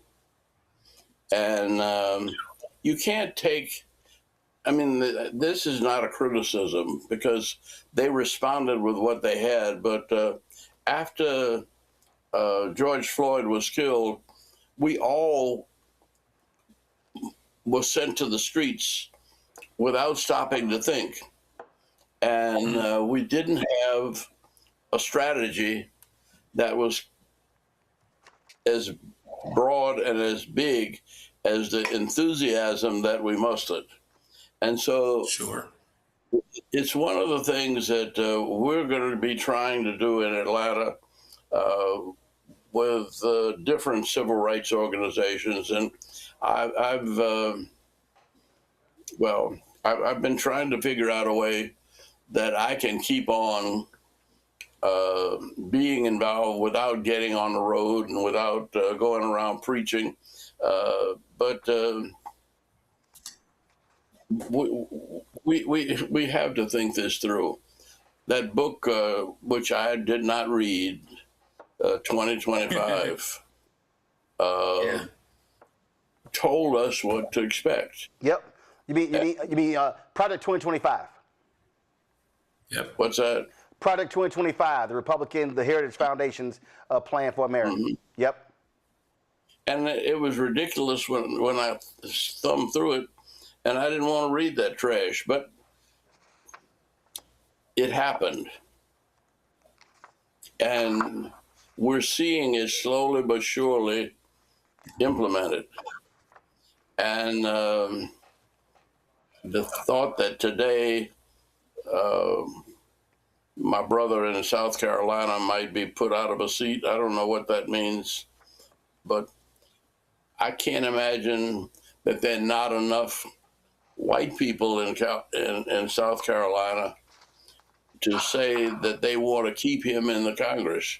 He is a force. He is a power. And South Carolina, it doesn't matter what color he is, he delivers for South Carolina. Yes, he does. Yes, sir. Brian. And there is a power in having minority congressmen. One of the reasons I was able to do so much with Atlanta is that with Walter Fauntroy and John Lewis, we went out and campaigned for other congressmen. And one of the reasons we were able to get the $900 million for expressways was that I'd gone out and campaigned for the congressman who was in a white majority district, and they added blacks to his district to take away his working class white district, and he didn't know anybody. And so both John Lewis and I went up there and campaigned for him on different weekends. And when it came time for the Democratic Convention to come to Atlanta,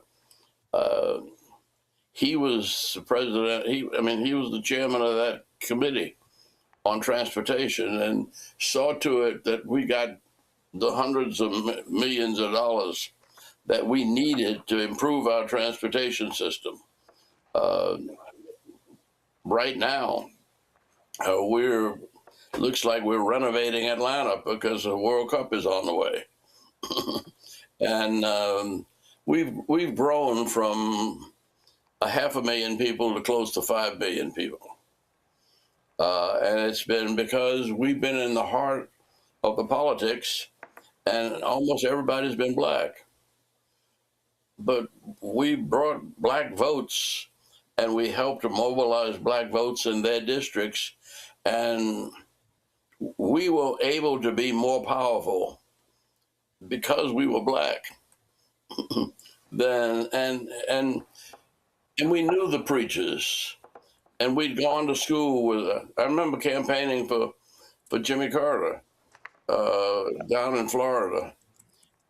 He wasn't well known, but Morehouse College gave him an honorary degree.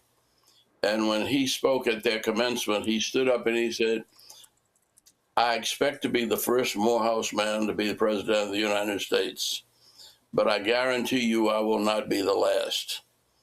And they wrote a citation there for his honorary doctorate, and every Morehouse man in Florida had read it. And when they called me and said, "Would you go to Florida?" I said, "I don't know many people in Florida." They said, "We'll have it set up, and you just fly around on a plane with us." And everywhere I went, there were Morehouse College men who had gathered people from their towns and to meet at their airports. And Jimmy Carter carried that against Wallace and ended up the president of the United States because of that. And so people think that there's not such a thing as black power. It's not the black power that people shouted in the streets, but there's a subtle intellectual power that has led this nation as far back as Crispus Attucks being the first one to give his life. But there couldn't have been a civil war even without not only Lincoln, but I'm slipping now. My memory is giving all. Well, of course, Civil War. You had Frederick Douglass. You had abolitionists. Frederick Douglass. Yeah, you had folks who were putting pressure on the political system. Brian, what's your question, Brian, for Ambassador Andrew Young? Hi, Ambassador. Quick question for you. Obviously, we all learned at a young age of the I Have a Dream speech. I'm wondering the conversations you had with Mr. Jones and maybe some tidbits you could share with us, maybe some things we didn't know about the creative process of what went into writing that speech, if you could share that with us. Well, I was not around then. I was in the South, and that was done in the North.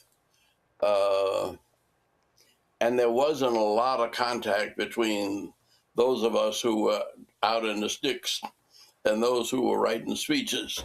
That came later. But nobody ever really wrote speeches for Martin Luther King. Clarence came up with the idea that the government had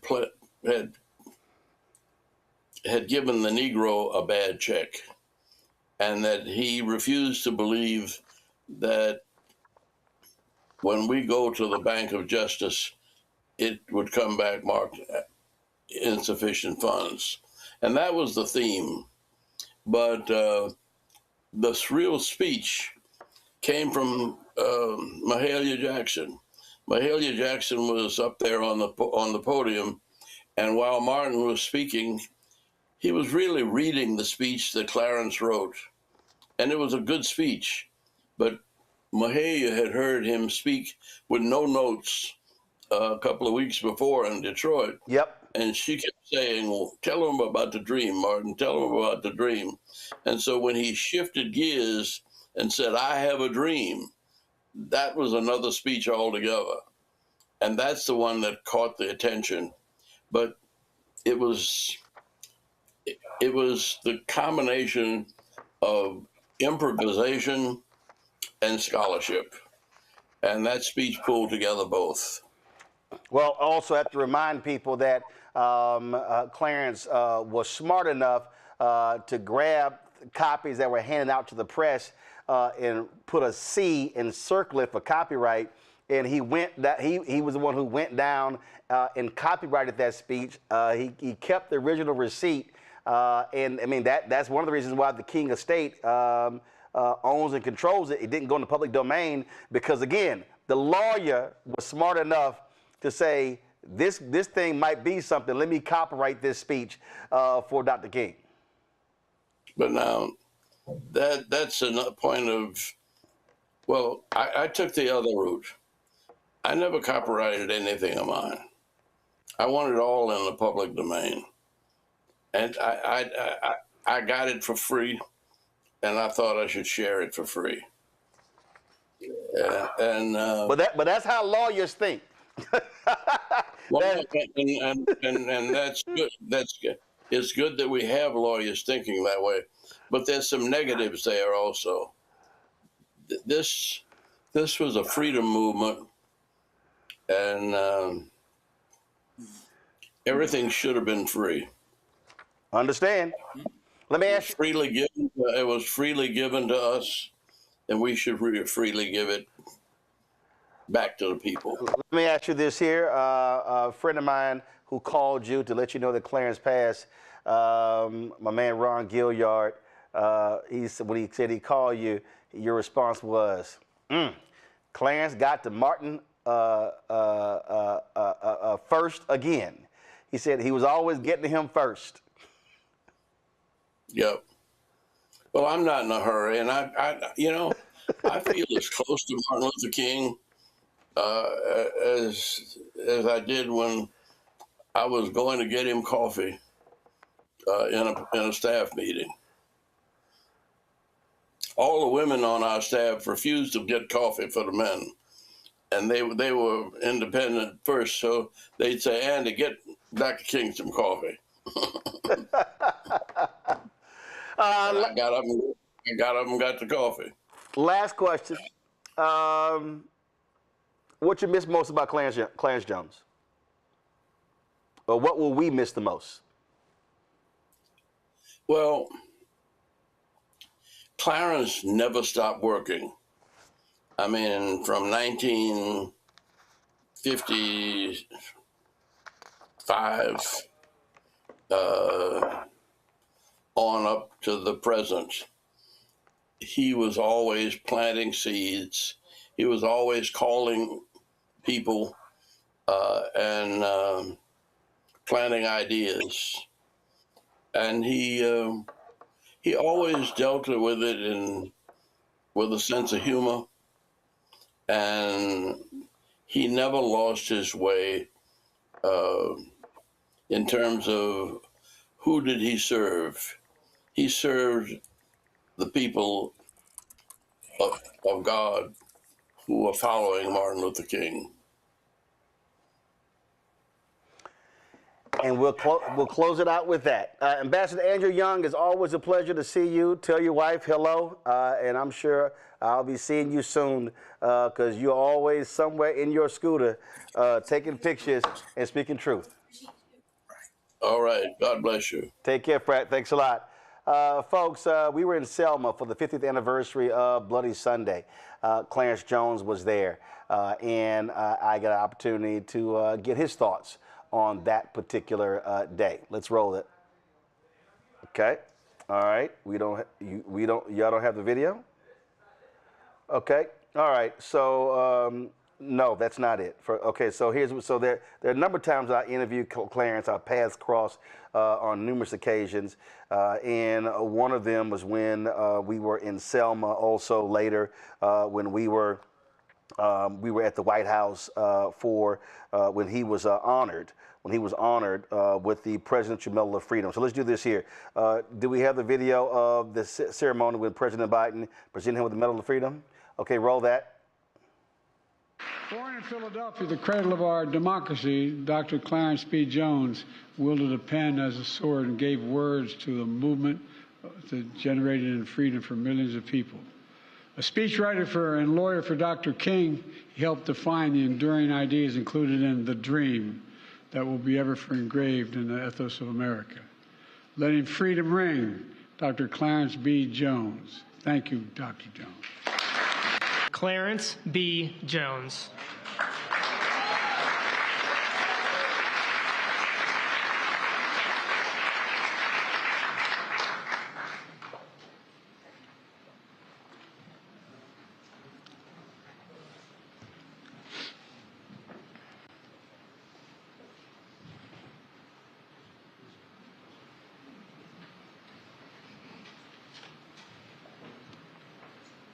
The Philadelphia son of domestic workers and a former foster child, Clarence Jones became the wordsmith for a movement. A doer of the word, he was an Army soldier on the front lines in the battlefield and a civil rights lawyer on the front lines in the courtroom. Wise and unflinching, Clarence Jones's lyrical prose and prophetic life shows us all the enduring power of the idea of America. An advisor and speechwriter to Dr. Martin Luther King Jr., he helped write a new American Declaration to ensure we hold these truths to be self-evident, is forever linked with, I have a dream.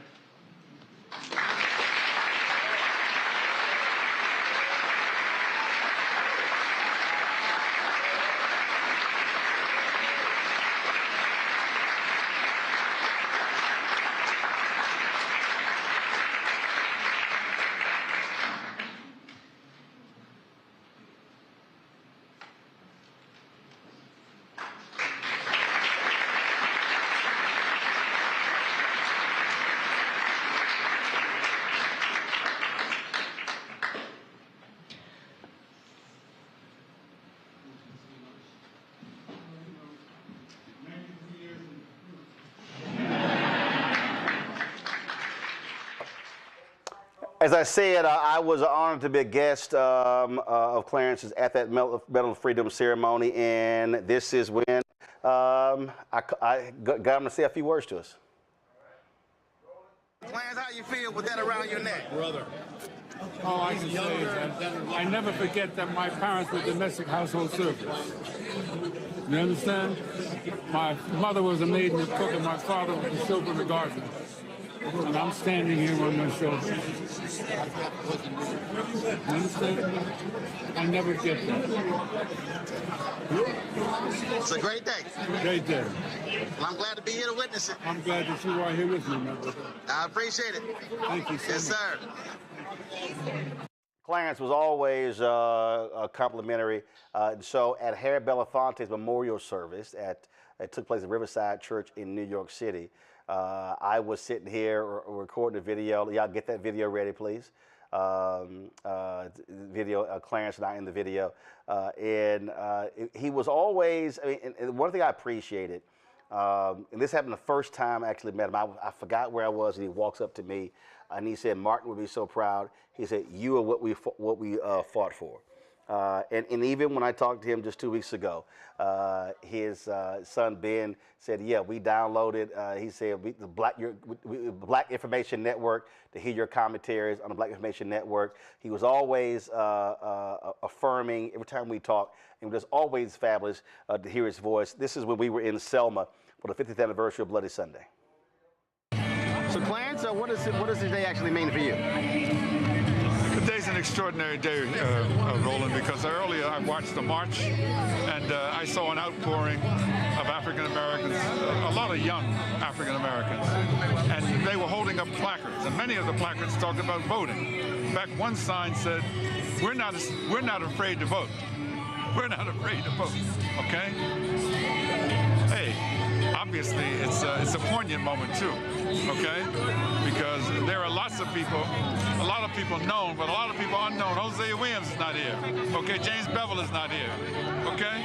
A lot of people that I know work 24/7 to make this day happen are no longer with us. All right? This is an extraordinary day, and this day should send a message to Congress, and it should send a message to the African American community. And when we come together, we cannot let the commemoration of this 50th anniversary go past like just another anniversary. This is a seminal point, okay? Too many people have died. Too many people's lives. You know, war has a lot of casualties. Not everybody just gets killed. A lot of people get in depression, you know, they get, marriages break up, go into bankruptcy, business, so forth. Those are all casualties of the civil rights movement in order to make this country a better country. But what's the central theme here? Vote, vote, vote. All right, folks, this is at the Harry Belafonte Memorial Service. I'm here at the Harry Belafonte Celebration of Life with the legend himself, Clarence Jones. Always good to see him. Looking good, looking clean, and the ladies still falling all over him. Roland's my godson, man. A young man I've always been so proud of. And I remain even more proud of him today because I've seen his recent journey. Recent, I mean the last 10 years. This is one bad dude. He embodies the very essence of what it is to be black with integrity in our country today. You know what I just said? I didn't say to be black. I said to be black with integrity. Yes, sir. Thank you. I appreciate it, baby. Appreciate it. In 2018, when we were in Memphis for the 50th anniversary for the assassination of Dr. King, there was a conversation that took place. Reverend Jesse Jackson Sr. was on the stage, Quentin James, Tamika Mallory. It was also Gina Belafonte, April Ryan moderated it. It was a fascinating conversation. And Clarence was his usual feisty self. We're going to play that in a moment. I want to go back to our panel here. The thing here, Joe, the thing here, guys, I got it. The thing here, Joe, I go back to what he wrote in his book. Here he was, a corporate lawyer, doing very well, making lots of money in LA, and King meets with him. Dr. King understood he needed bright minds there with him. And Clarence writes that when he goes to this speech, he said he had no intentions on leaving his well-paid law firm job. He said, but King spoke and he called on the best and the brightest to give their talents to the movement. And he said, it's not enough for you to get paid. I'm just thinking back to the previous conversation with Howard Bryant about people saying, man, let these young guys get their money. King said, no, he needed folk to give something back for the cause of our people. And that's what convicted Clarence Jones to join the civil rights movement.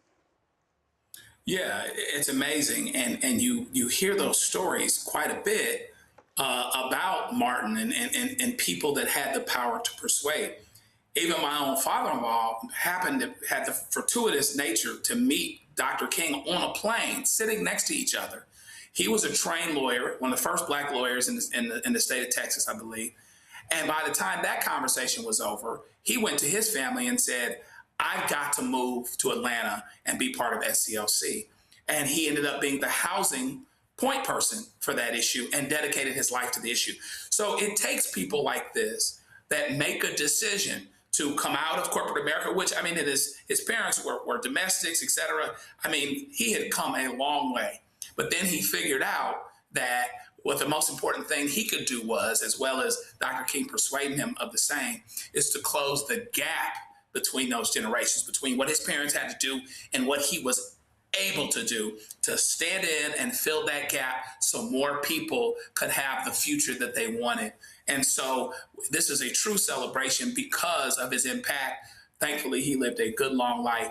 And thankfully, we have more people of all of us. We have to all be reminded that we need to answer the question and the call as to what we're doing to move us forward, regardless of how we may be doing at any given moment. Brian, I alluded to this when we were talking to Ambassador Young. There are a lot of people, a lot of names that we know. But then there's so many people who had major contributions, names we did not know. And so when you talk about Clarence Jones, Stanley Levinson, again, there were people who were, they weren't in front of the microphone. They weren't on the front lines. They were not protesting, but their advice, their counsel, and their expertise played a huge role, as Andrew Young said, in the strategizing, in the implementation of battle plans for the movement. Yeah, absolutely. I agree. You know, some names that some people might not know, but behind the scenes, what they were able to accomplish in moving forward in this society today, it's so prevalent and it's so important. Obviously an icon in so many different ways, but I look at so many people in society today, and there are so many unsung heroes that we haven't heard of as well. But I think no matter what the color of your skin is, you have to ask yourself, what are you doing to help? What are you doing to further whatever movement that you are for? And when you look at Mr. Jones and what he was able to accomplish and the long, great life that he lived, we have to remember that. And moving forward, like I said, it shouldn't matter what color your skin is. It shouldn't matter how old you are. What are you doing to help us further along civilization so that we all can be treated as equals and that we all can have a voice? Certainly that's what Mr. Jones did moving forward, and I certainly appreciate him, and we should certainly celebrate his life. Mustafa? When we come together, those are the words that I continue to have resonate in my brain. You know, when Brother Jones was saying, when we come together, you know, the earth rumbles, you know, the skies open up. And when we believe that we can make change happen, then it becomes a reality. If you're a young athlete, like we were talking about earlier, and when we come together, we make change happen. You know, if you are someone who's interested in being in the political process, when we come together, we can make sure that we have the representation at all levels of government that helps to make change happen. But the main part of it is that when we come together. So I will always remember those words, and I'll make sure that I incorporate those as I share with others across our country. On the night of April 4, 2018, there were conversations that took place. There was this fantastic conversation Tamron Hall moderated with Reverend James Lawson and Congressman John Lewis. The second panel was a conversation with young and old, including Tamika Mallory, Quentin James, Clarence Jones, Gina Belafonte, Reverend Jesse Jackson Sr. There was another gentleman, I do not have his name, April Ryan was a moderator of that. And when Clarence got an opportunity to spoke, let's just say he didn't hold back.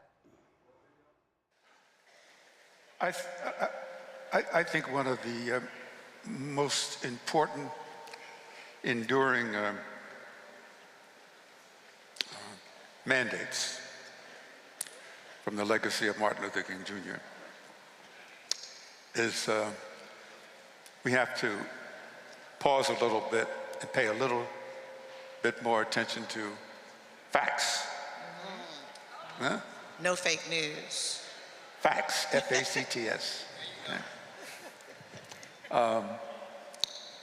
And we have to do that, look at facts within the prism of the history of how we got to be where we are today. Now,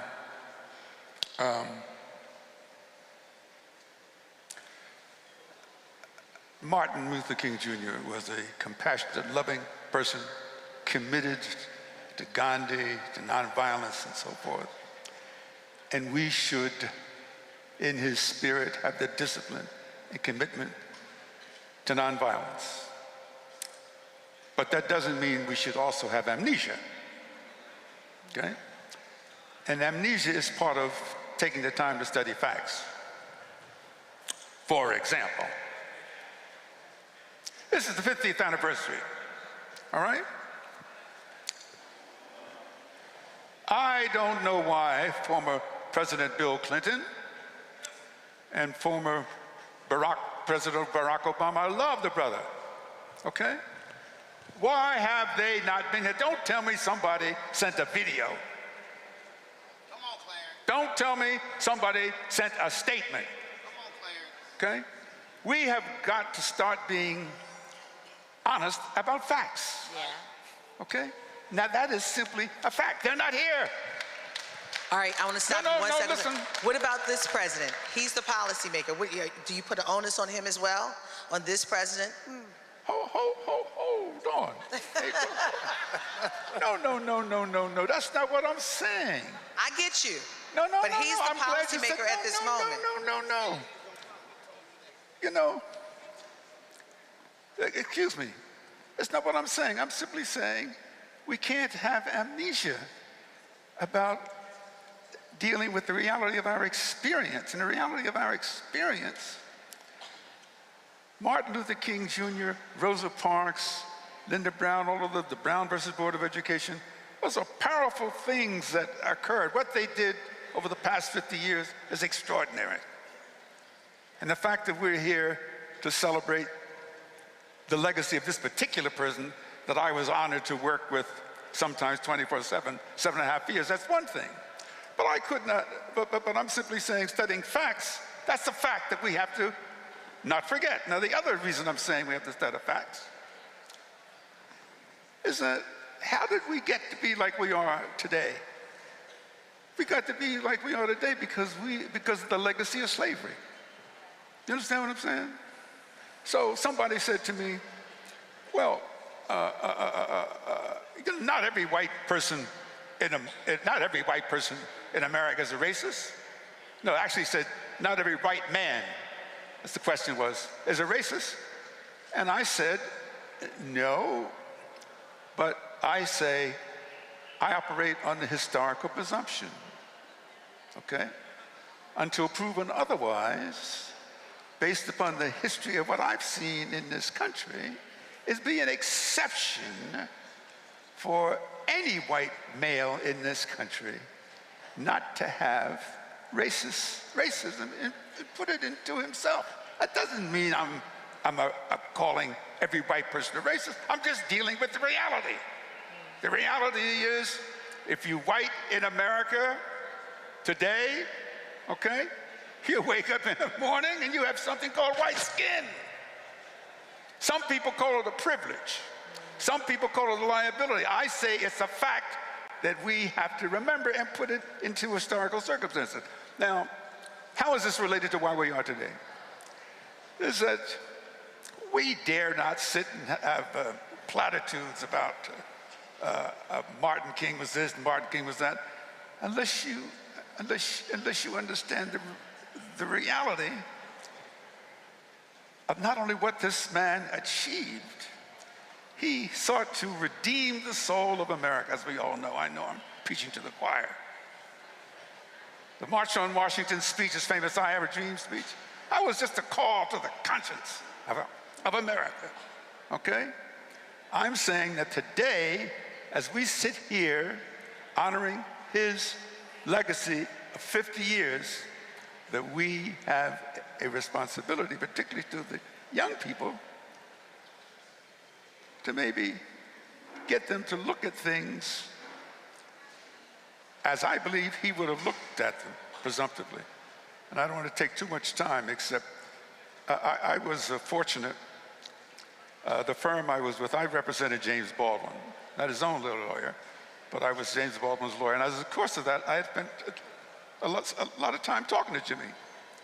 And one of the things that was so profound about my conversation with Jimmy, he would say, you know, Clarence, he said, you know, Negroes, black people are extraordinary people. I said, I know that, I know, Jimmy. He said, no, you don't understand. He said, we are the most extraordinary people in the history, in all of human history. I said, well, Jimmy, that's a little deep now. He said, the reason I say that is that we as a people have such deep capacity to love, to care and forgive. Because what other people on the face of the earth, he would say, would have 240 years of slavery, be enslaved and still have the capacity to love your slave master. What bitch could do that? That's why we are extraordinary people. So when I say, getting back to facts, that's my shorthand way of saying,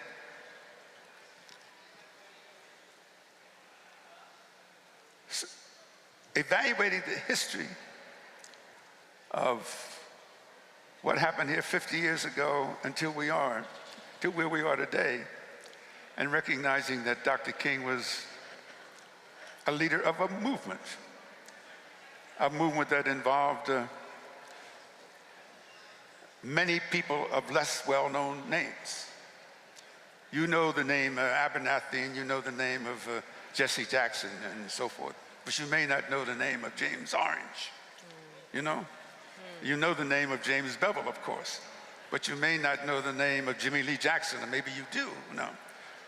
You may not know all of those men and women who tirelessly worked to make Dr. King's leadership of the movement to have its success. It wasn't successful because he was a great orator. It was a success because of the courage of Anita Boynton walking across the Edmund Pettus Bridge. Right, that's right. Okay? It was a success. Where's my success is because of Diane Nash. Yeah. Okay? And this icon here, James Lawson. Okay? And that man sitting right there, you know why the Democratic Party got representation before they didn't have it before? Okay?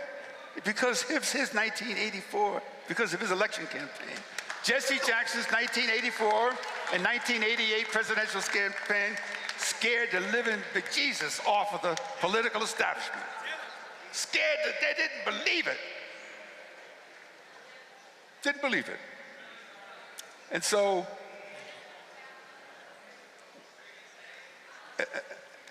we have a responsibility to talk facts and reality. And I'm sorry if I came down very hard, but I really feel this. I feel very pained. I personally feel pained I can't speak for anybody else. I'm not speaking for the civil rights movement. I don't pretend to speak for Martin Luther King Jr. I'm saying Clarence B. Jones, from the road that I traveled with this man, Martin Luther King Jr., and with Jesse Jackson and others, I can't compute.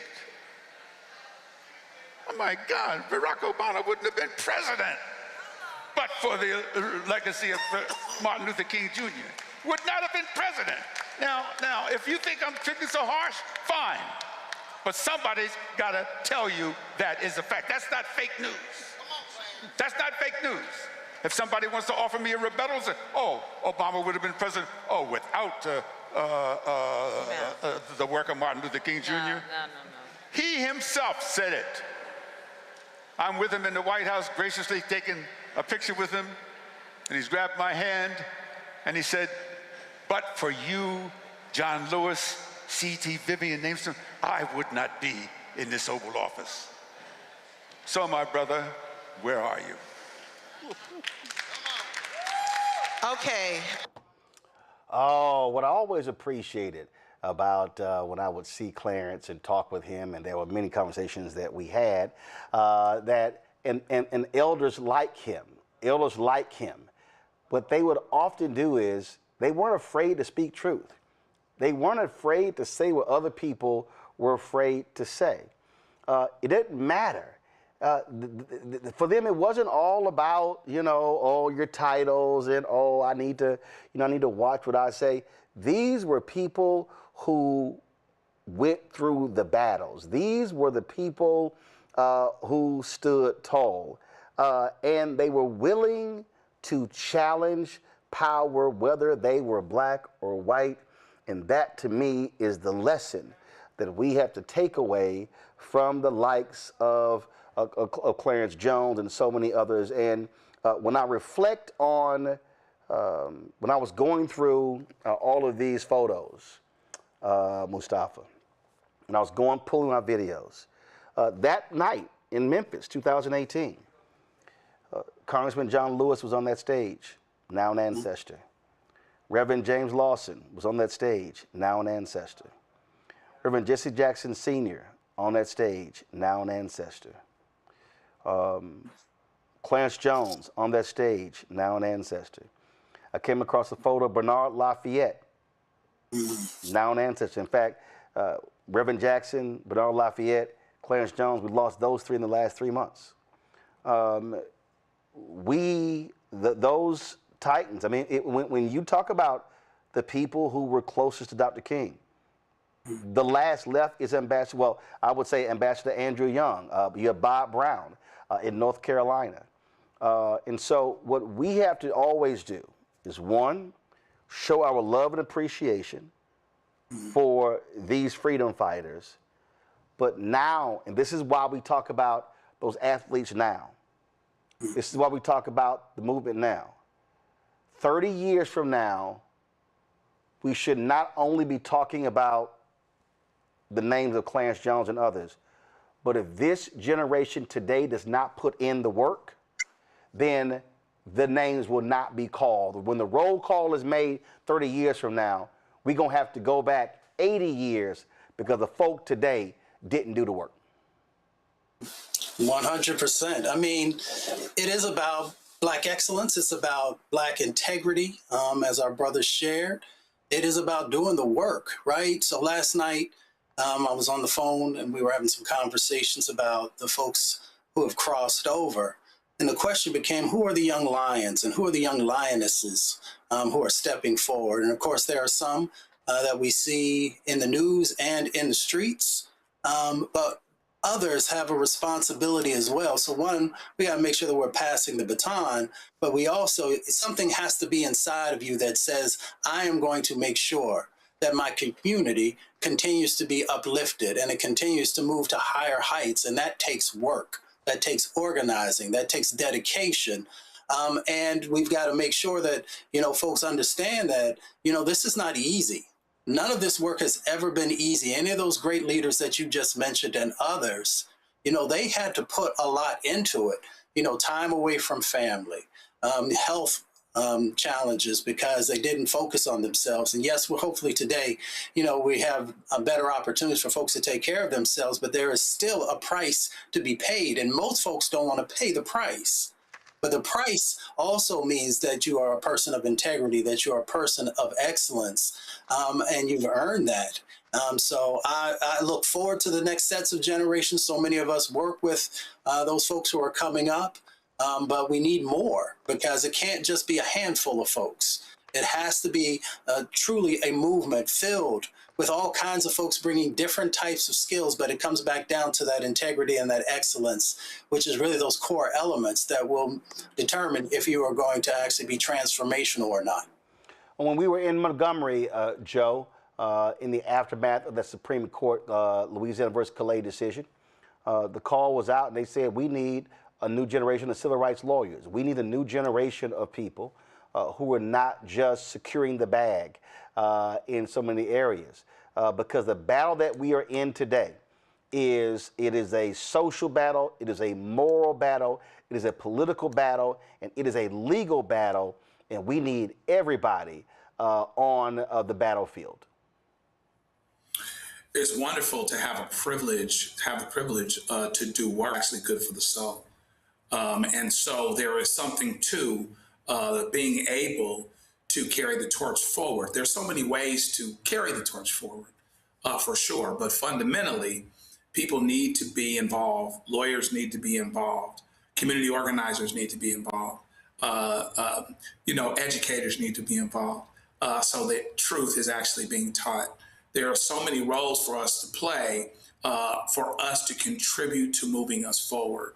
And so there's no reason why anyone with the mind to do so cannot do so. And what I want to encourage people is not everybody's a civil rights lawyer, and that's okay too. Yep. But there are ways that we can all contribute starting now. And starting is information, conversations in your household, in your domain, in your areas, in your churches, etc., and really moving things forward and aligning with churches, aligning with organizations that truly are moving forward, churches that are actually doing the gospel when it talks about doing justice, not just the gospel about, oh, I'm sitting still and I believe something.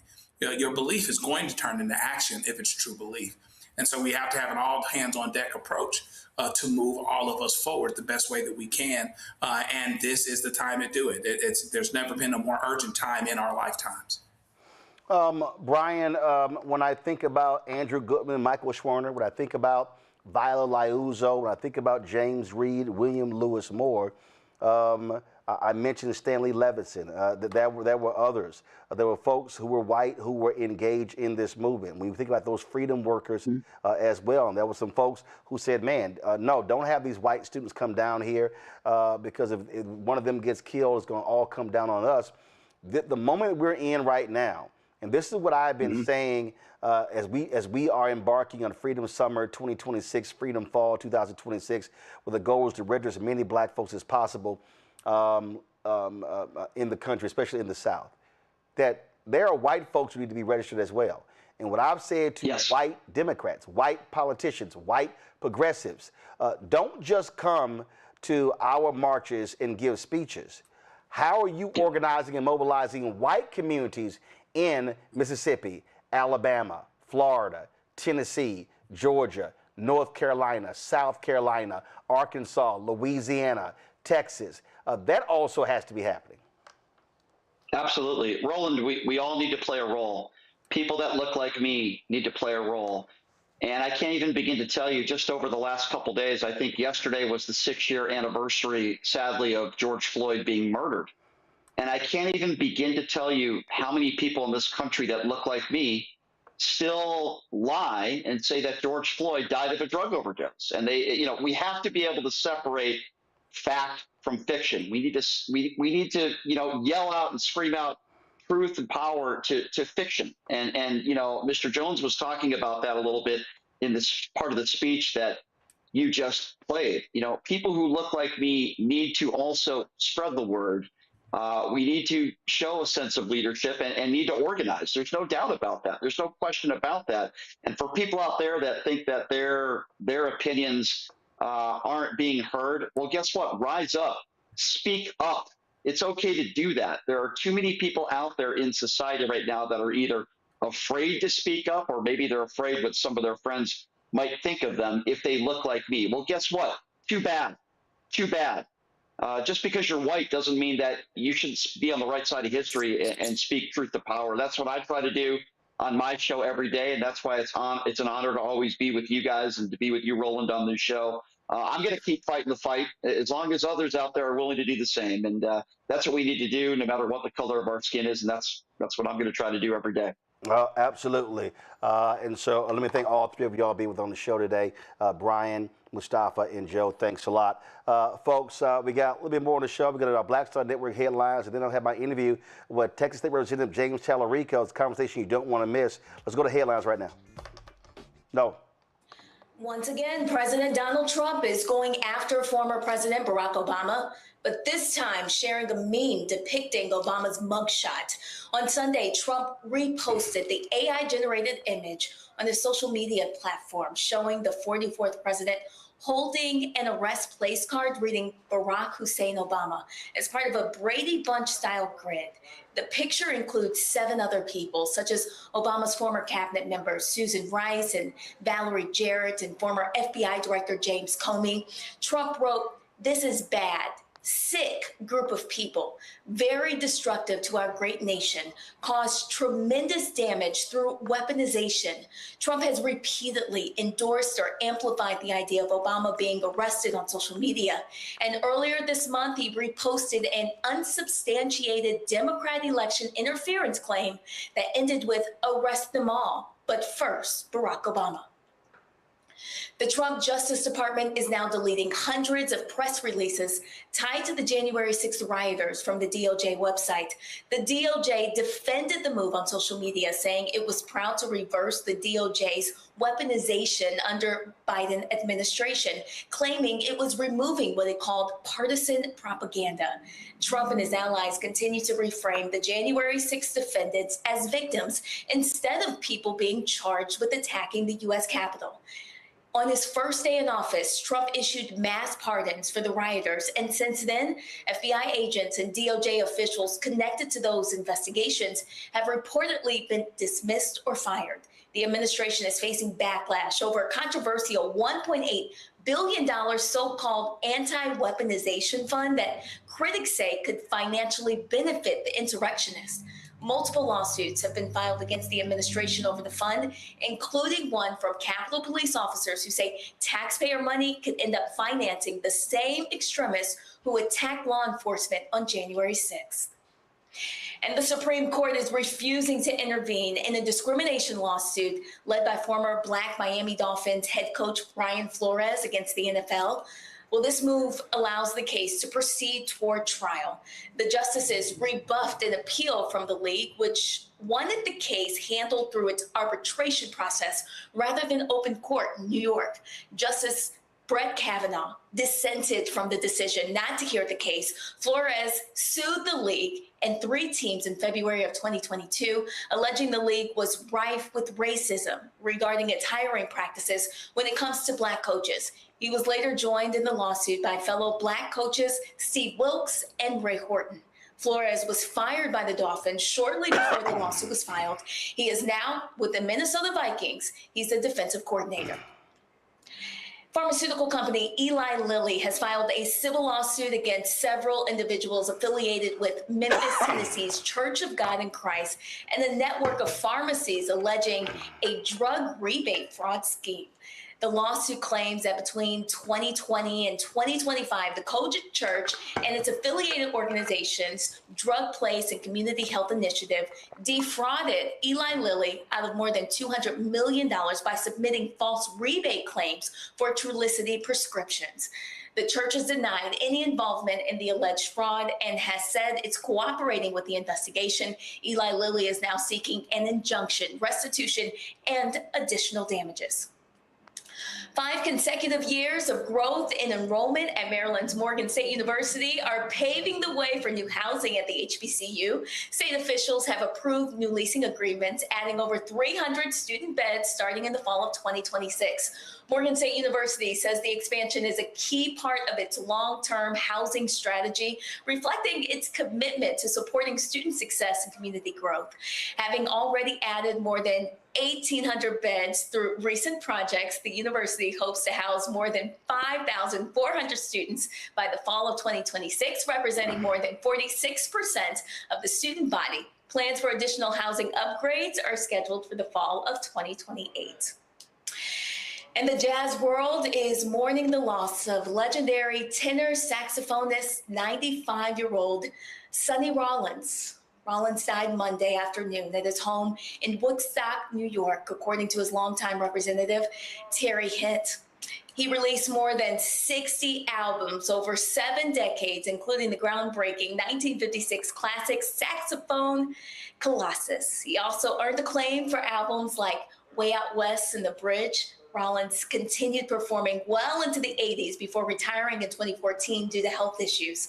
And throughout his career, he earned 3 Grammy Awards, Kennedy Center honors, and an honorary doctorate from the Juilliard School.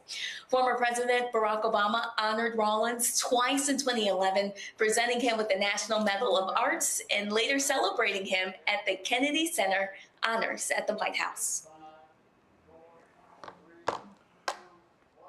Folks, don't forget to watch The Breakdown, Brittany Noble, every day, noon Eastern, right here on the Black Star Network. Again, The Breakdown, Brittany Noble, every day, noon Eastern on the Black Star Network. It is Election Day. Polls have closed in Texas today, where, of course, on the Republican side, you have U.S. Senator John Cornyn going against Texas Attorney General Ken Paxton for the United States Senate. Whoever wins that race is going to face Texas Representative James Tallarico for the United States Senate. I had an opportunity to catch up with him last week. Here is our conversation. Representative Tallarico, glad to have you back on Roland Martin Unfiltered. Let's jump right into it. What do you make of Donald Trump endorsing Ken Paxton, especially in light of this unbelievable, shocking plea deal his office cut with this man who sexually molested a boy, only getting a day in jail? You know, I was part of the bipartisan majority in the Texas House of Representatives that voted to impeach our corrupt attorney general, and more of his corruption is coming to light. But I honestly don't think it matters who comes out of this Republican runoff, because both Ken Paxton and John Cornyn have sold us out as Texans time and time again. Both of them are far more interested in serving their billionaire mega donors than serving the people of Texas. Both of them are two sides of the same corrupt coin. So our campaign already knows who we're running against. It's those billionaire mega donors in this corrupt system. And John Cornyn and Ken Paxton are both just symptoms of that disease. And so we're going to stay focused on running against this broken system, this broken politics, this broken economy, because I think that's really at the heart of the matter. You talked about corruption, and New York Times is reporting Trump's Commerce Secretary Howard Lutnick gave $5 million to House Republicans right before he testified regarding Epstein. Donald Trump, massive amounts of trades, and the slush fund for people who were insurrectionists on January 6th. And I'm sitting here going, okay, Cornyn, Ted Cruz, all you law and order people, where y'all at? I mean, it is amazing how Republicans in the House and the Senate are completely silent, missing in action over what is blatant corruption by this administration. Trump's sons becoming partners in the companies that are getting billions of dollars in defense contracts. I mean, the raping and pillaging of the American Treasury is just astounding. That's exactly right. And this hurts all of us. You know, corruption is not just illegal in many instances. Not only is it immoral, but it's also what's holding all of us back. It's why we can't afford anything. It's why we can't seem to get ahead no matter how hard we work. It's because the system itself is rigged against us. it's rigged in favor of the people at the very top, the billionaires, the puppet politicians who serve them. And so that's exactly why Ken Paxton and John Cornyn exemplify this corruption, because they have used their public offices, their positions of public trust, to serve their mega donors rather than serving us. I know we've talked about Ken Paxton's crimes, but John Cornyn was the deciding vote on that big ugly bill last summer. That big ugly bill that's going to kick millions of Texans off their health care. It's going to take food out of the mouths of hungry Texas children, all to give yet another tax break to John Cornyn's donors. So I want us to focus not only on the illegal corruption, which is, I agree with you, egregious and outrageous and must be held accountable, but I also want us to recognize the legalized corruption, which is when these politicians are able to curry favor and do the business of the people who donate to their political campaigns rather than doing our business. And we have to tackle both of those forms of corruption in this campaign. It's interesting for me to watch some of the commercials, the ads of Republicans running in Texas, saying that we need to change government leadership. And I'm confused. They've, I'm still a registered voter in Texas. Right. My parents are in Texas. My brother and two sisters are in Texas. And I'm trying to understand. They've been in power. They literally control the state top to bottom for almost 30 years. Who in the hell are they talking about? Exactly. No, that's right. And this is what the point I've been trying to make on the campaign trail is one party rule is always bad, whether it's the Republican Party, which is what we've had in Texas for 3 decades, or whether it's the other party, whether it's in blue states, because one party rule always leads to extremism and corruption because there's no accountability, because there's no competition.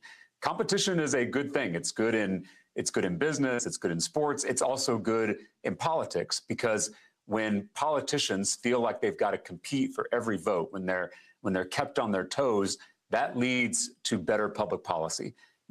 Roland, you know that I was able to flip a Trump district in Williamson County, Texas, back in 2018. I was part of a group of 12 Democrats who flipped red seats in the state house. And after we did that in 2018, in the very next legislative session in early 2019, suddenly the Republican Party in the state legislature was focused on improving public education and raising teacher pay and expanding health care. So they were on their best behavior because they were worried that they were going to get kicked out of office. And so that's why it's so important that we have competitive elections. That's why it's so important we protect voting rights and we ban these racist redistricting maps, because when people don't have a free and fair election, politicians are able to serve their billionaire donors, are able to consolidate wealth and power for themselves at our expense. And so, yes, this one-party rule is why we have the corruption we have in the state of Texas.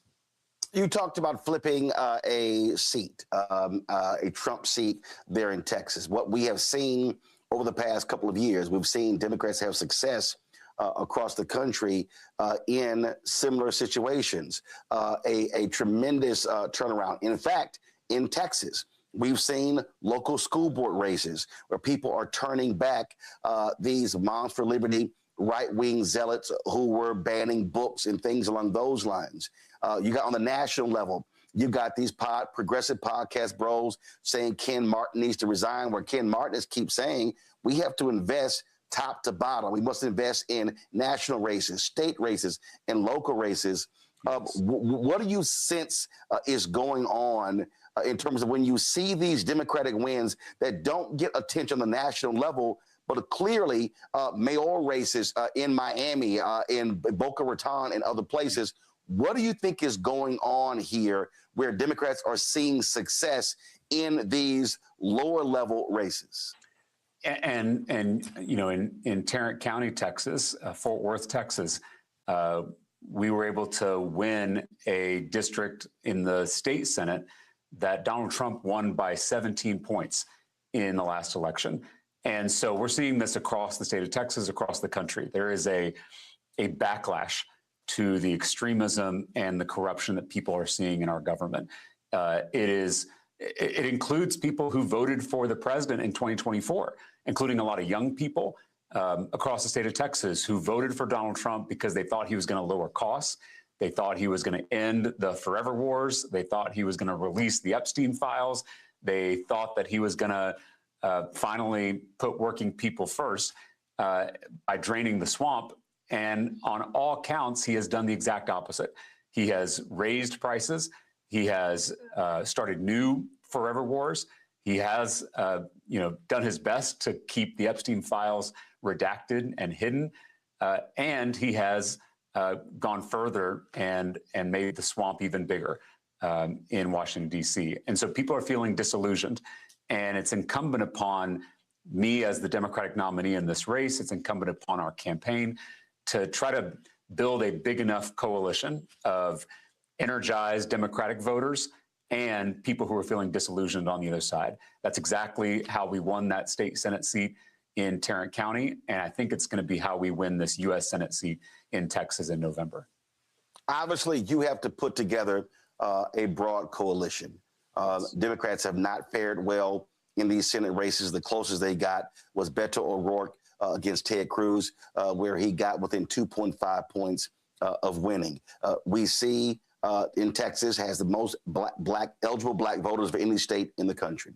We are seeing where Latino voters angry with what has been happening with ICE and other policies that have been trending back towards Democrat. And so in terms of, so how are you attacking this knowing full well you have to put together a coalition, a significant black turnout, significant Latino turnout, as well as getting a white turnout, knowing full well that you've had Republicans that have dominated among white voters?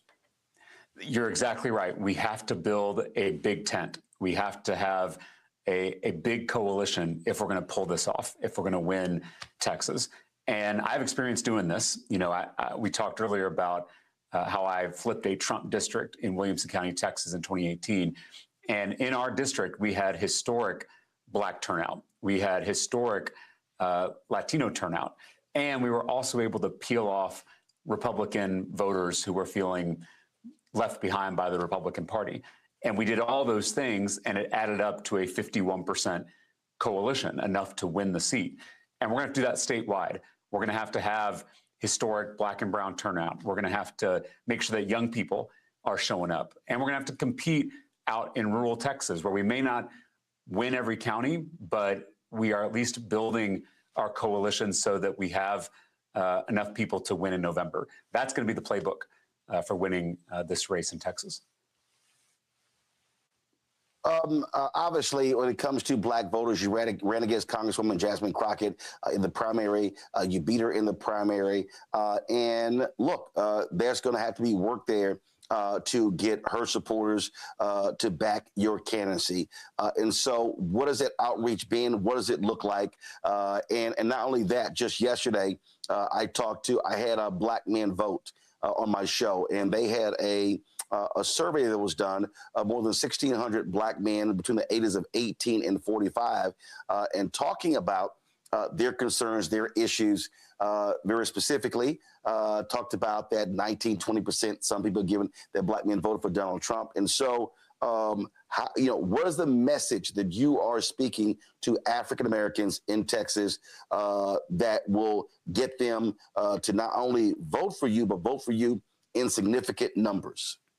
Yeah, this has been our top priority since the primary, is healing the divisions from that race and bringing our coalition back together. And it's my responsibility as the Democratic nominee to earn the trust, earn the respect, earn the votes of every black Texan. You know, the Democratic Party has a history of taking black voters for granted, of assuming that black Texans, black Americans are going to show up and vote for Democratic candidates.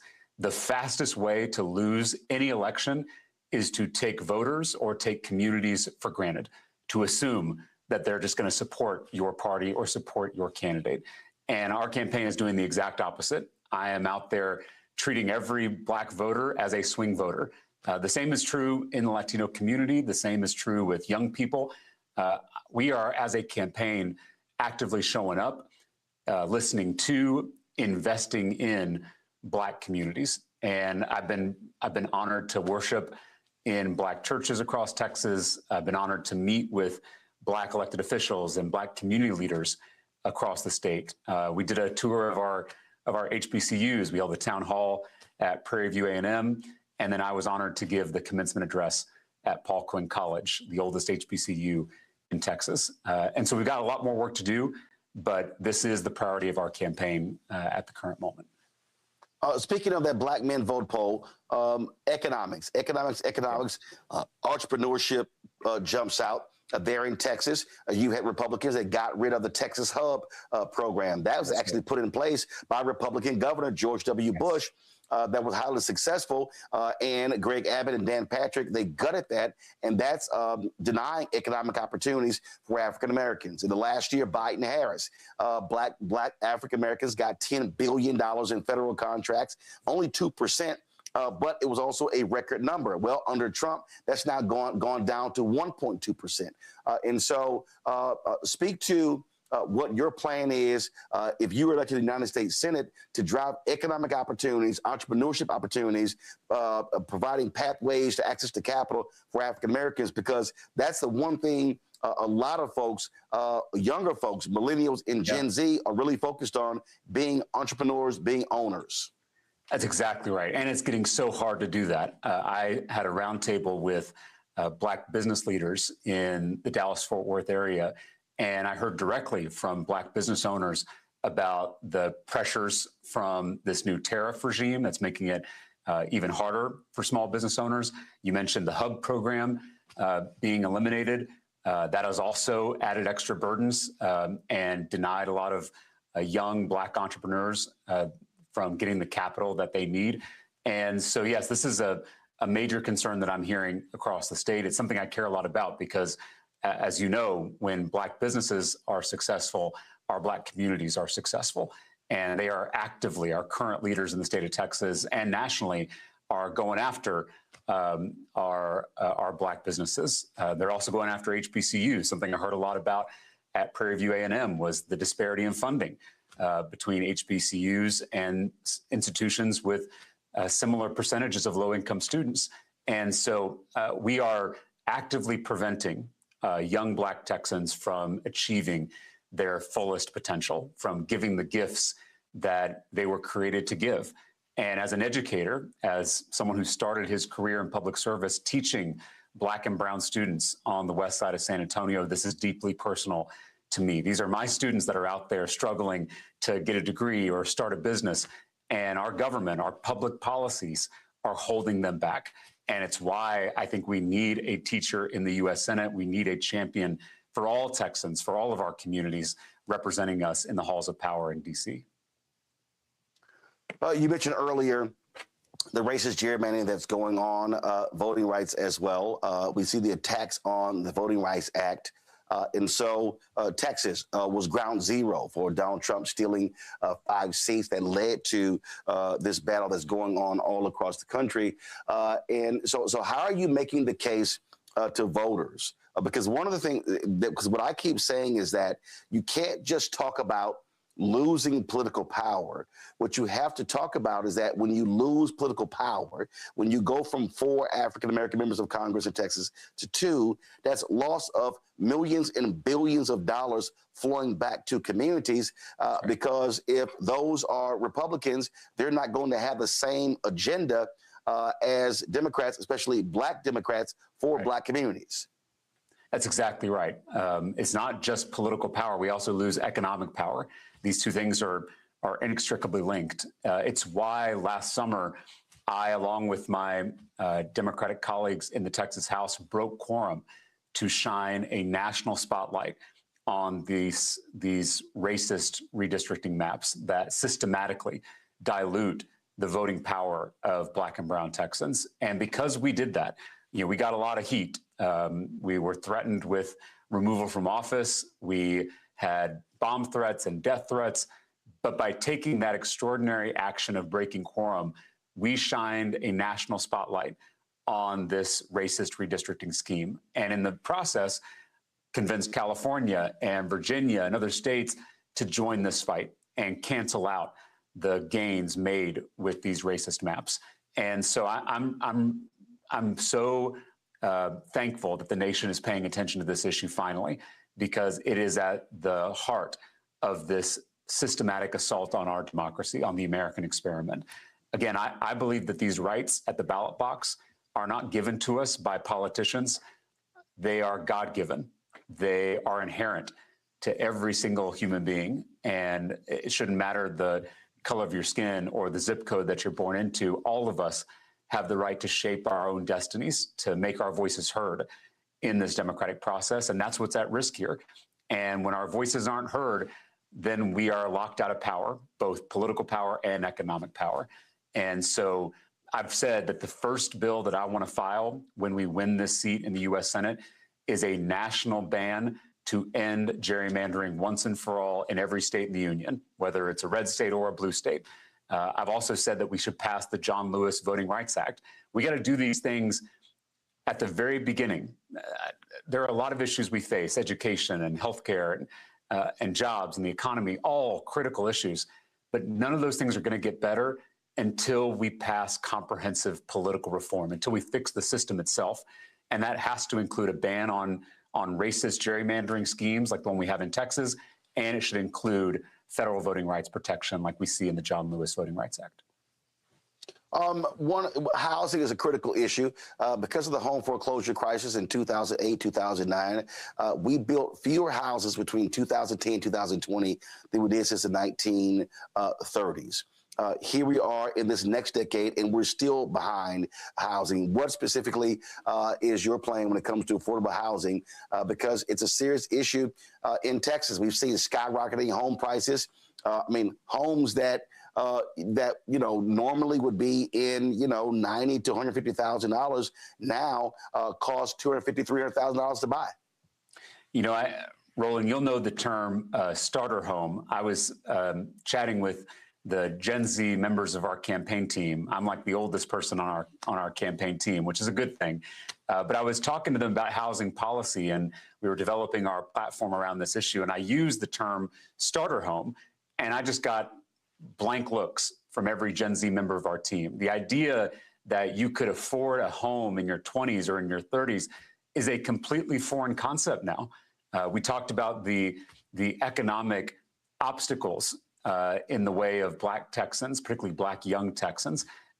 Gen Z, they were promised that if they worked hard, if they played by the rules, if they went to school, if they studied, that they could live the American dream. And now that dream is slipping out of reach for young people across Texas, including young Black Texans.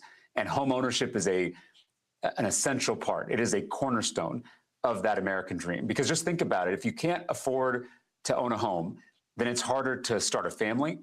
It's harder to put down roots. It's harder to build wealth. And so that dream of home ownership is such a critical part of the American dream. And I've actually led on this issue in the state legislature. I was able to bring both parties together to pass a major bill that reduces the cost of housing in the state of Texas. What it does is it allows for us to start building a form of housing that's really popular in most other countries around the world. It's called single stair housing. But here in Texas, our outdated building code requires that new housing developments, whether they're apartments or condos, have 2 stairwells. They say it's for fire safety, but nowadays there are plenty of ways with sprinklers and alarms to keep people safe in a complex that has 1 stairwell. And so what we did is we passed a bill to repeal that outdated part of the code. Now Texas is starting to build single stair housing complexes, which is going to dramatically reduce the cost to build these new housing units and hopefully increase the supply. Because ultimately that's got to be our goal, is building more supply. And sometimes that's going to mean repealing parts of the building code that are outdated and unnecessary and overburdensome. And it's going to require things like zoning reform to ensure we have more inclusive zoning in our cities, that we eliminate the vestiges of redlining and therefore make it easier for folks to live in the neighborhood of their choosing. And so I think if we do all those reforms, zoning reform, outdated building code, increasing the supply, then we can make homeownership a dream that's achievable for everybody. Food prices. Folk talk about what is affordable gas prices. What actually can a U.S. senator do to impact food prices and gas prices? Well, I think repealing these crazy tariffs would go a long way in relieving that pressure at the grocery store. And then I would also say ending this disastrous war in Iran could take a lot of pressure off our economy, because I know that Texans are feeling the pain at the pump. I just saw that gas in my neighborhood was over $4 a gallon. But we should also keep in mind that when diesel prices go up, that increases the price to ship things, and that ends up driving prices up even further at the grocery store. So ending these disastrous tariffs, ending this disastrous war in Iran, those are some immediate steps we could take to start relieving some of the pressure at the pump and at the grocery store. But I'll also just say that affordability, I think, has to be our focus when we win a Senate majority. Not just the price of groceries and the price of gas, but also the big structural costs in our economy. We already talked about the cost of housing, but also the cost of childcare, which is now more expensive than college in the state of Texas, and the cost of healthcare prescription drugs. You know that I passed the first ever cap on insulin copays in state history, and I've done a lot of work on making insulin affordable. But we've got to look at these structural costs in our economy that are holding working people back and making it harder for Texans, particularly young Texans, to live the American dream. Just a couple of more questions, and that is, look, we got a few months. Every day is going to be crucial. And what we've seen in the past is that Democrats have been crushed by Republicans outside of the large counties. The last large county in Texas that's still red is Tarrant County. That's right. And so what exactly, how are you looking at, when you look at this massive state, 254 counties, to do in many ways what Elise Slotkin did in Michigan, and that is not lose by massive margins. And so, how do you look at that map and decide where to go, how much time to spend, but also putting together a massive campaign infrastructure to compete in 254 counties when you have a state Democratic Party that doesn't have people in every county? Yeah, that's exactly right. We're facing some organizational obstacles that our campaign is working to overcome. We launched this underdog campaign 8 months ago in my hometown of Round Rock, Texas. And since then, we have had tens of thousands of Texans showing up to rally with us or to attend town halls in every corner of the state. It's red areas, blue areas, purple areas alike. It's big cities, it's small towns, it's communities across the state. I've been holding events from Beaumont to El Paso, from Amarillo to Brownsville, and everywhere in between. And I'm shocked by the number of people showing up. We've had to move venues so many times. We were out in Longview, Texas. I know you care about East Texas like I do. And we had to move venues a few times because we had so many people who wanted to show up. We ended up packing the downtown theater in Longview. We're going to be barnstorming the state, in the next week or so, now that the general election is kicking off. So showing up in all parts of Texas is critical to earn the votes and earn the support of communities across the state. And then I'll also say, because I'm only one person, one candidate, we have recruited more than 40,000 volunteers in this campaign. This is truly a grassroots movement. A lot of campaigns, in modern history, will just spend a lot of money on TV ads with no ground game. Our campaign is doing the opposite. We are building a true grassroots movement on the ground. 40,000 volunteers is an unprecedented number. We're going to keep growing that. In fact, I want to give just a quick plug, Roland, if you'll allow me. This summer, we're going to have a paid fellowship program for young Texans, and actually young people across the country, who want to learn the nuts and bolts of modern campaigning, who want to learn how to organize, who want to learn maybe how to run for office themselves one day. They can go to jamestallarico.com /join to learn about this fellowship program. And I'm hoping that we're going to have hundreds, maybe thousands of young people descending on the streets of Texas to knock doors and make phone calls and send text messages and register voters. It's going to take a true grassroots movement to pull this off. And then the last thing I'll mention is Texas is an expensive state. And so if you're going to reach everybody, you've got to have the resources to do it. And I am so proud that our campaign has already shattered grassroots fundraising records, all without taking a dime from corporate PACs. This is a people-powered movement that we're building. And we've got more than 500,000 people who have given $5, $10, $15 at a time. And they have blown past some grassroots fundraising records in this state and in this country. So I think if we can do all those things, if we can show up, if we can have a people-powered effort of volunteers and organizers all over the state, and if we have the resources to communicate to everybody, I think we're going to shock the world by winning this seat in Texas in November. Last question. There's somebody who's listening, watching. They say, you know what? I don't believe in this system. I don't believe my vote serves any purpose. It has no value.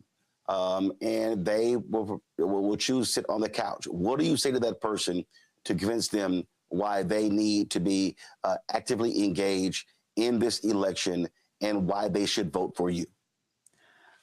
You said that a lot of people think that politics is corrupt, and you're not wrong about that.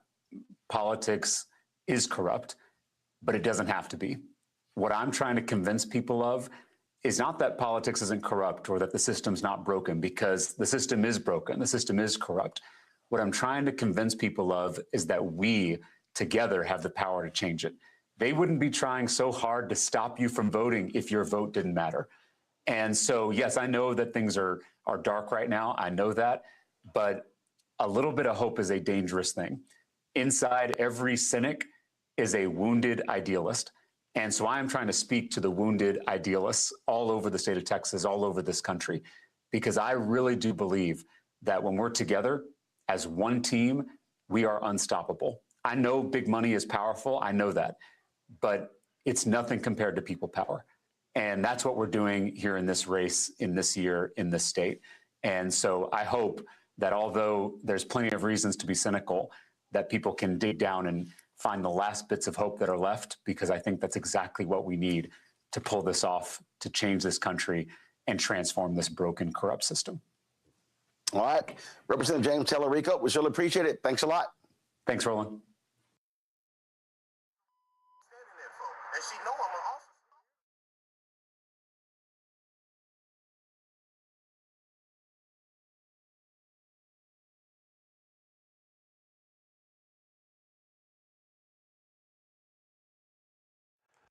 All right, folks. That was my conversation with James Tellerico. We'll have for you the results of the election so far. Looks like Ken Paxton is destroying John Cornyn in Houston. Congressman Christian Menifee is up big against Congressman Al Green. We'll have the results of the other races as well. All right, folks, that's it for us. Tomorrow, I'm going to have my one-on-one with Clarence Jones that we did for the 50th anniversary of the assassination of Dr. King. We'll be running that on tomorrow's show. All right, folks, support the work that we do. Join our Bring the Funk fan club. If you want to contribute, please do so via Cash App. Use the Stripe QR code. You see it right here. Checks and money order. Make it payable to Roland Martin Unfiltered, P.O. Box 57196, Washington, D.C. 20037-0196. PayPal's R. Martin Unfiltered. Venmo RM Unfiltered. Zelle. Roland at RolandSMartin.com. Roland at RolandMartinUnfiltered.com. Download the Black Star Network app. Apple phone, Android phone, Apple TV, Android TV, Amazon Fire TV, Roku, Samsung Smart TV. Be sure to get our Roland Martin Unfiltered swag. You can get that, of course, at shopblackstarnetwork.com. Hats, T-shirts, hoodies, all that good stuff. Shopblackstarnetwork.com and get all these black-owned products. You can also get in our marketplace segment at shopblackstarnetwork.com. Folks, don't forget, if you want to Download the app fan base. Follow me at Roland S. Martin. And don't forget, watch Brittany Noble every day, noon Eastern, right here on the Black Star Network. And, of course, every Tuesday. Of course, you can also check out the Feel Balanced Living Show, Balanced Life. Reverend Dr. Jackie Hood Martin. Check out those episodes every Tuesday. Folks, that's it. I'll see you tomorrow right here, Roland Martin Unfiltered on the Black Star Network. And also be sure to get yourself in some good trouble, as Congressman John Lewis said. See you tomorrow. Holla!